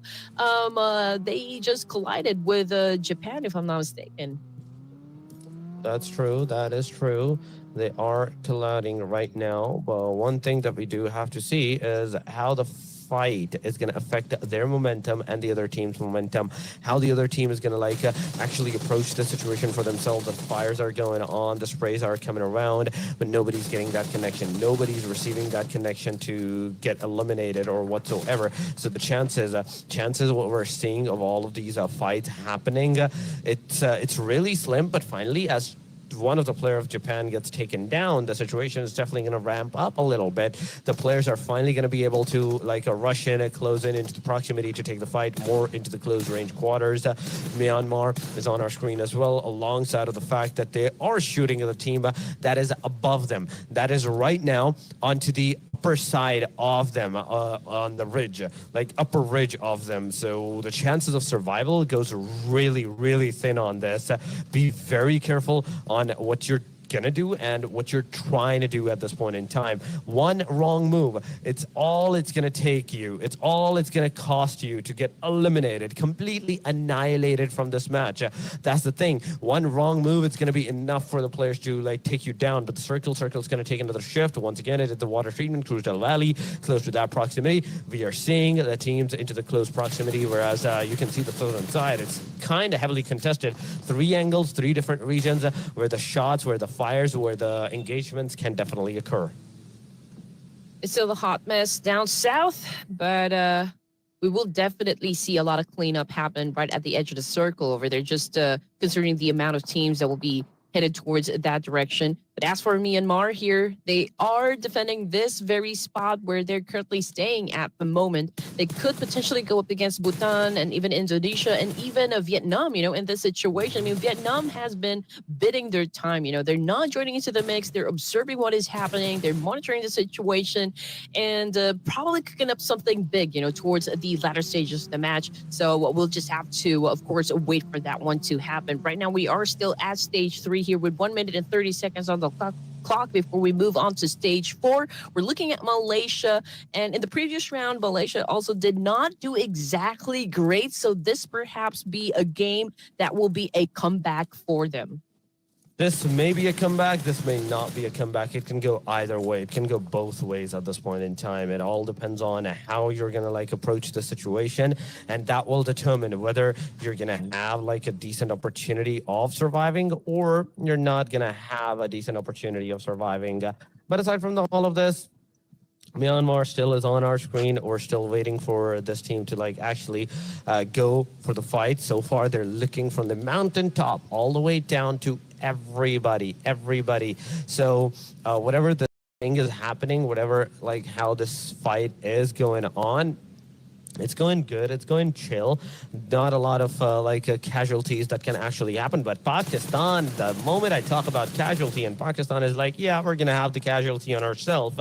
They're the one that get absolutely eliminated from this match as well. Kind of early on. Not a lot of points. Just 1 elimination, which is absolutely not going to help them stay into the top 3 at the end of the day. They're going to be either at the top 8 or they will be taken down, depending on the situation. The Thailand team VIE is going to do something or not. The moment they do anything good, they secure any decent number of points, the team Pakistan is going to either go 9 or 10.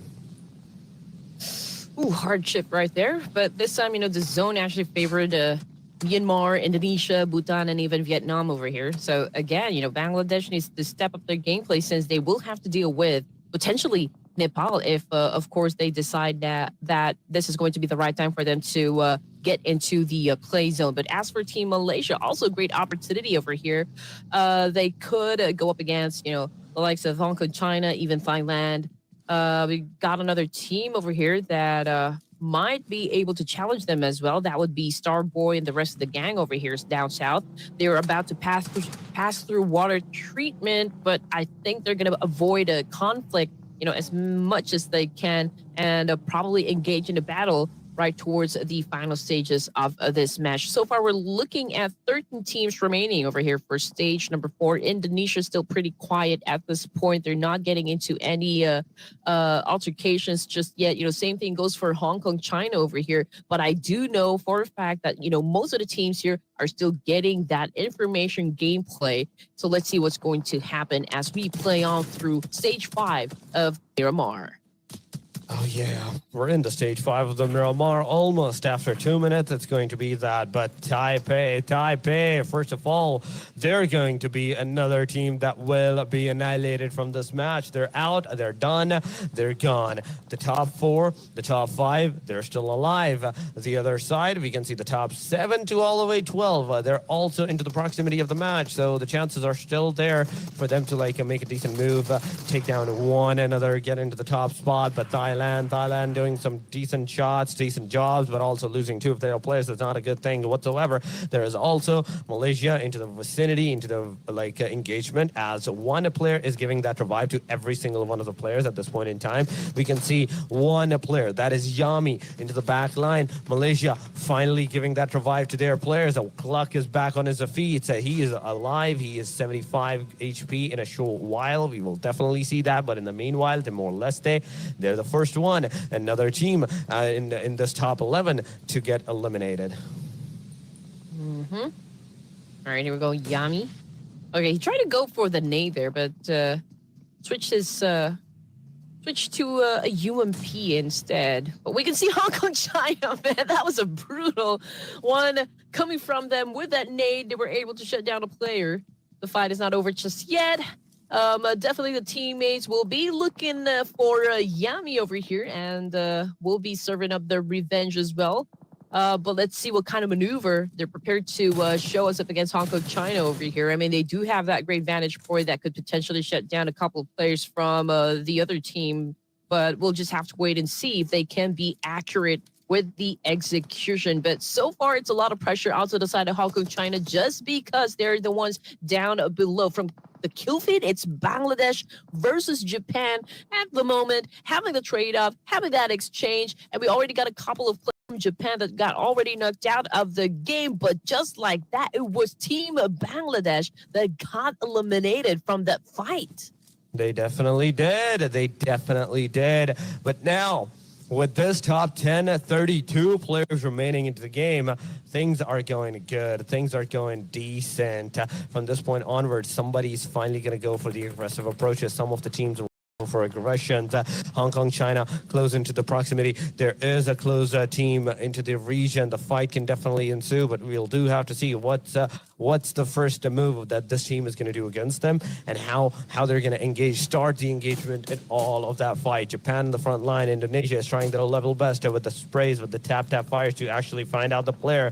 But the only thing that they're shooting right now are the cars, are the vehicles at this point in time. Indonesia, finally, after they realize that, okay, staying here is also not a good thing, why don't we just go out of here? And that's exactly what they're doing. They're getting out of here. They're making sure that they do not stay here for too long, but staying here for too long can also not only be detrimental for them, but also the other team that has heard their shots, that has heard their gunfires, they can take them down. But Japan slowly approaching the situation now, finally, without a car. The thing is, that Japan is without a car, no vehicle whatsoever. So the moment anybody from Japan, the single guy that is over there, is going to be spotted, it's going to be over. But Malaysia finally able to take down one player, instantly get traded off. That's a back-to-back on both sides. A knockdown comes into the play. The top 10 teams, they're going so good at this point in time. Nobody's giving anybody any kind of opening, and there we have it. Malaysia taking another elimination, now shooting at the smoke,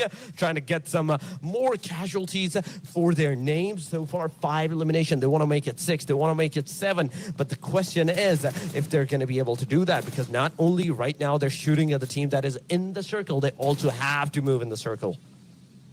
Well, Malaysia definitely being aggressive at this point. Myanmar, however, it's a different story, man. They are on the passive side of things. Same thing goes for Bhutan. And this is a different kind of pace, you know, in terms of their strategy, at least for Bhutan. Usually we see them get into an early engagement, but this time they're taking their time here. They're close to Myanmar over to the northern side of the zone. Same thing goes for Indonesia. They're really not joining any battles just yet. You know, they're letting everyone have the exchange first. I mean, Malaysia, obviously, they do want to reclaim the throne here. That's why we understand the aggression we're seeing coming from this team here. They've already bagged 5 points, 6 points, if I'm not mistaken. Yeah, five points. Okay. And but the thing is, you know, Malaysia already lost one player. So, I mean, if they do want to take the throne here, it could be hard to go up against Myanmar, since Myanmar is also quite determined, you know, to finish at the top of this tournament, or at least this qualifiers.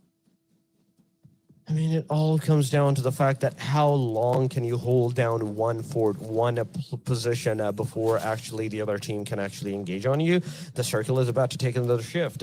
And this stage that is about to occur, that's going to play a very, very major role in all of this engagement. So far on the mini screen, you can see the Malaysia taking the fight head on fight is happening. The revive is nowhere to be seen. Malaysia is being pushed back by the team. Oh my God, Nepal is finally coming in hot with those casualties to their name. The throwables are coming hot. Kasim, look at that HP. He's a very low. He is a very low right now. The situation may not occur. The situation may not be in your favor, so be very careful on what you're doing at this point in time. So will definitely come. We are seeing the drone view on where the players are situated at. The Molotov did not made any connection. Kasim is finally back on his feet. He's using the grenades to click on the claw, but Rex is the one that's going to receive that damage from the grenade. Oh my God, that's a lot of damage. That's a lot of damage that occurred onto the player, but not enough. Still not enough to get that casualty done. We need that casualty at this point in time, and not a single grenade is making those casualty on either side. Just damage. Still not enough to take anyone down at the moment, but Nepal currently backing away for the situation. Of course, just to recuperate. I mean, a lot of them a little low on the HP here. But for Malaysia, I think they're going to keep their aggression on for them. Again, we already have one casualty for this team, so it could be a little difficult for them to push through, but they are managing it just fine. And as for Myanmar, okay, we've seen them actually abstain from all of the fights that's been happening so far, but getting knocked down, Murnat getting picked up by his teammate over here. They've already suffered one loss, so don't exactly know what happened, but it's a snooze you lose kind of thing, you know, at this point in the competition. But 8 teams remaining for stage 6. Malaysia needs to do something here. The pressure already creeping in. They need to put down Nepal, but how can they do that if they don't really have any advantages going for their team? That's the bigger question. That is definitely the bigger question on how they're going to be able to do that if they're not having any kind of elimination numbers or some decent aggressions upon the other teams. Indonesia receiving that grenade straight up on the face. The one player is down. He is in desperate need of that rescue. He is in desperate need of that revival. But look at that. The teams are pushing on, and I love this. I love this drone view. Just look at how far we can see, how much more teams that we can actually see in all of this situation.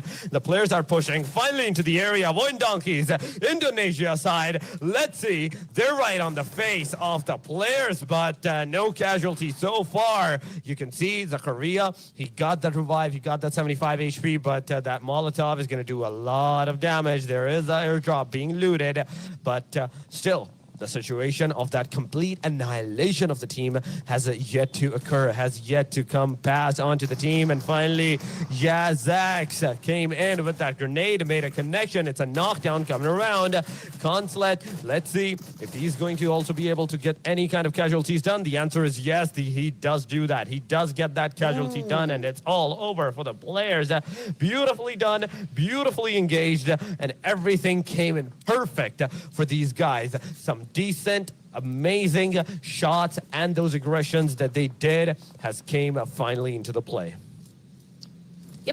it was very hard for Indonesia to actually keep up their defense, considering the fact that, this is a prime location. So we do know why this team's actually won a piece of that compound. But, with Indonesia's power, of course, to get through any obstacles so far, they were able to defend their fortress, and now they get to keep it. They get to have that prime location over here for stage number 7. But looking at Malaysia at the moment, Kasim already took a huge damage that instantly put him down on the floor. Vietnam also making a move up against the opposition and was able to collect some points, out of that exchange. And so far they're doing good, but it's a different story for Malaysia. Although even if they don't win this fight, even if they don't bag the chicken, 7 points for Vietnam, I think, it's still pretty amazing if you ask me. And even like with Indonesia, they also have 6 points now in their pockets. Malaysia with 7. So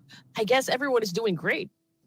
That is true. That is true. Everybody is doing great right now for this point in time, but we do have to still see what the next move is going to be as Malaysia gets taken down, ladies and gentlemen. That's a elimination. That's a full completion on the team. And right with this, we are still down to the top 5. Still top 5 teams are remaining. We have Nepal, we have Vietnam, we have Indonesia, we have RRQ, we have Bhutan as well. Every single these are players, they're a hope to their own country. They're a hope to their own team members that, yes, they will get that chicken dinner, but the situation is a 1 versus 2 versus 3 versus 3 versus 4. Oh, Milo got a nade to the face by Vietnam. Okay, the last surviving member. So a job well done, for the side of Vietnam. And then we're looking at final 4 teams here for stage 7, ladies and gents. And Nepix with a total of 17% of bagging that chicken dinner. And the highest among the 4, of course, will be, okay, so it's Bhutan. Okay, they haven't scored any points just yet. So maybe if they can get the chicken dinner, that's an automatic 10 points, but they will have to defeat, of course, Nepal, Vietnam, and Indonesia for that one, who is currently pretty hot. At the moment, stage 8, we only have 1 more stage before we close this thing down. Indonesia doing great, with all of the knockouts that they're doing so far here, but one of them is already on bended knees, which is absolutely not going to do them good. That's true. That is true. It is the top 4, ladies and gentlemen, from this point onward. Any wrong move will instantly mean your disqualification from this match at the very least.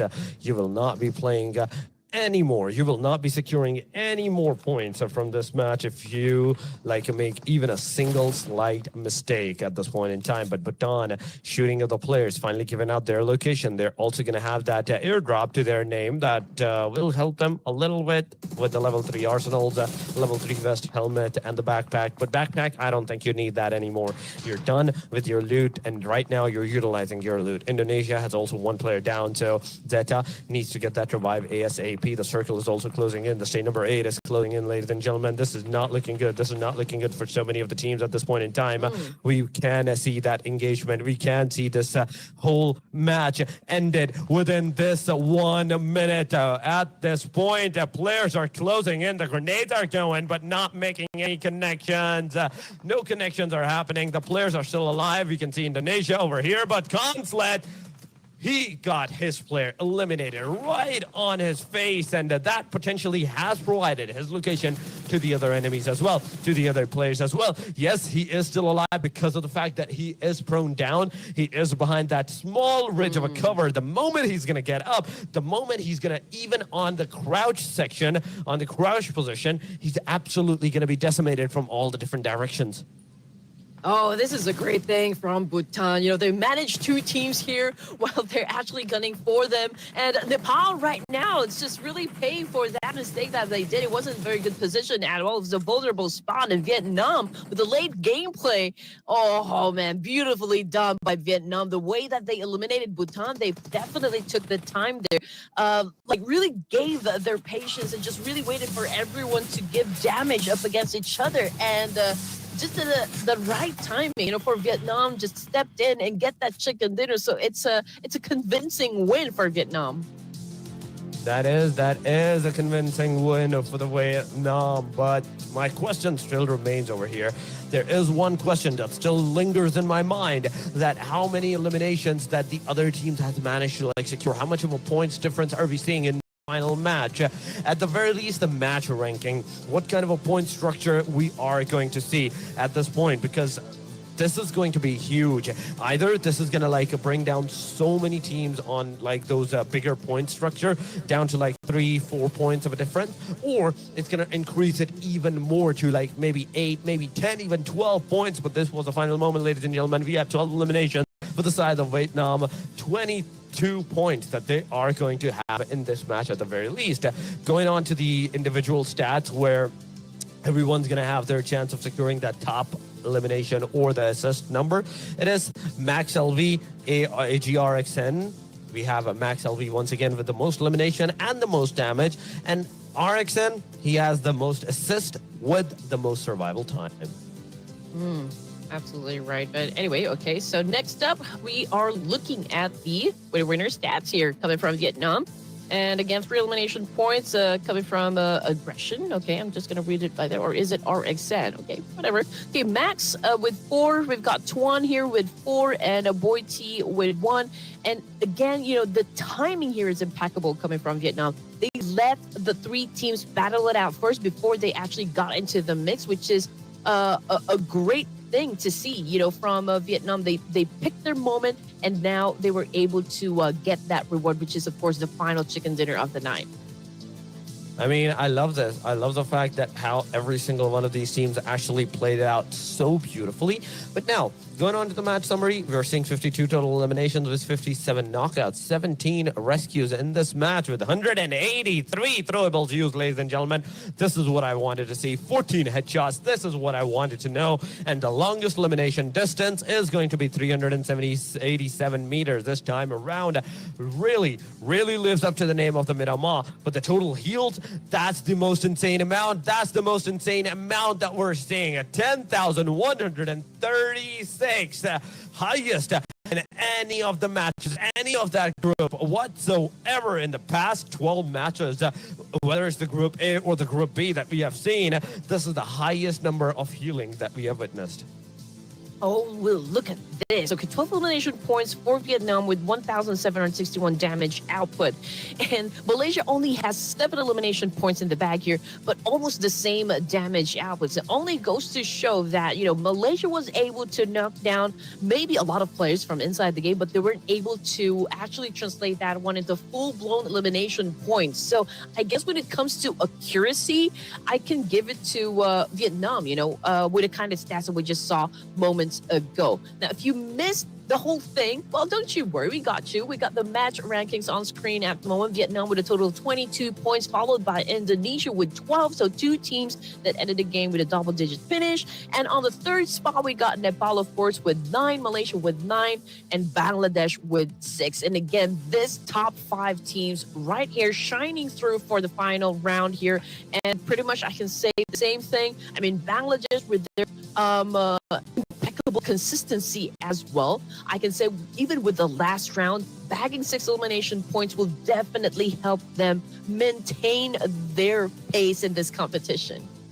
That is absolutely true. That is absolutely correct. But it's the 6th match. We're done with our day number 1 of the Group number B as well, ladies and gentlemen. Thailand on the hashtag number 10. From this point onward, Thailand, Myanmar, Timor-Leste. We have Pakistan, we have Sri Lanka, Laos, and Chinese Taipei. As on the match ranking, only 2 teams, Laos didn't even join. Chinese Taipei that got eliminated without even a single point whatsoever. But what has happened to Pakistan? This is what I want to know. They couldn't play good into the Sandhawk. They didn't play too decent in the Wrangles. And once again, into the Miramar. Yeah, Miramar is their strong, weakest link whatsoever. They don't do too good into the Miramar matches, but getting eliminated this early on, it's highly unlikely for them, man. Yeah. And just look at that. After 6 matches, ladies and gents, Myanmar get to keep the top spot here in the leaderboard, dethroning Malaysia with a total of 72 points. But we cannot really just disregard the amount of effort that was exerted by Malaysia, getting the throne back, from Miramar. And, 72 to 67, again, it's not far behind. The gap is not really that wide, and a lot of things can still happen since we still got 6 more matches to end things in the qualifiers. And as for those teams, a little bit on the bottom half here, we got maybe Pakistan, Thailand, Japan, Brunei, and the rest of the team down below here. Maybe, just maybe, they need to tweak their strategy up a bit. Pakistan started really strong at the beginning of the matches here and kind of slowed down. They kind of lost their consistency. But then again, we don't exactly know what's happening inside the war room. But perhaps they could talk about it, the moment that we end things here for day number 1, Asia B, and just come back stronger, in day number 2 of this competition. I mean, that's true. They have to go back to the drawing board to figure some things out at the very least, because right now, from this point onward, you don't have enough matches. You don't have like all those matches for yourself. You're done with your 6 matches, only 6 more remaining to go. But ladies and gentlemen, tomorrow we're going to see the Group A once again. Group A is coming back. We will have to see what the Group A has in store for us after that first day of aggression that they showed us some mistakes from some of the teams, some good gameplays from a majority of them. Top 5 is really close to each other's proximity. So whatever those guys are going to do, whatever those guys are going to think of doing at this point in time, that may be the case. That may be the strategy that we can think of, maybe even for the group number B. So from that point onward, we will deduce, okay, this thing did work out for this team. This thing did not work out for this team. Some of the teams, they were doing great, but A group, I really want to see tomorrow, UAE, what they have done, what they within the community and also within the tournament itself. And also, guys, don't forget to show us some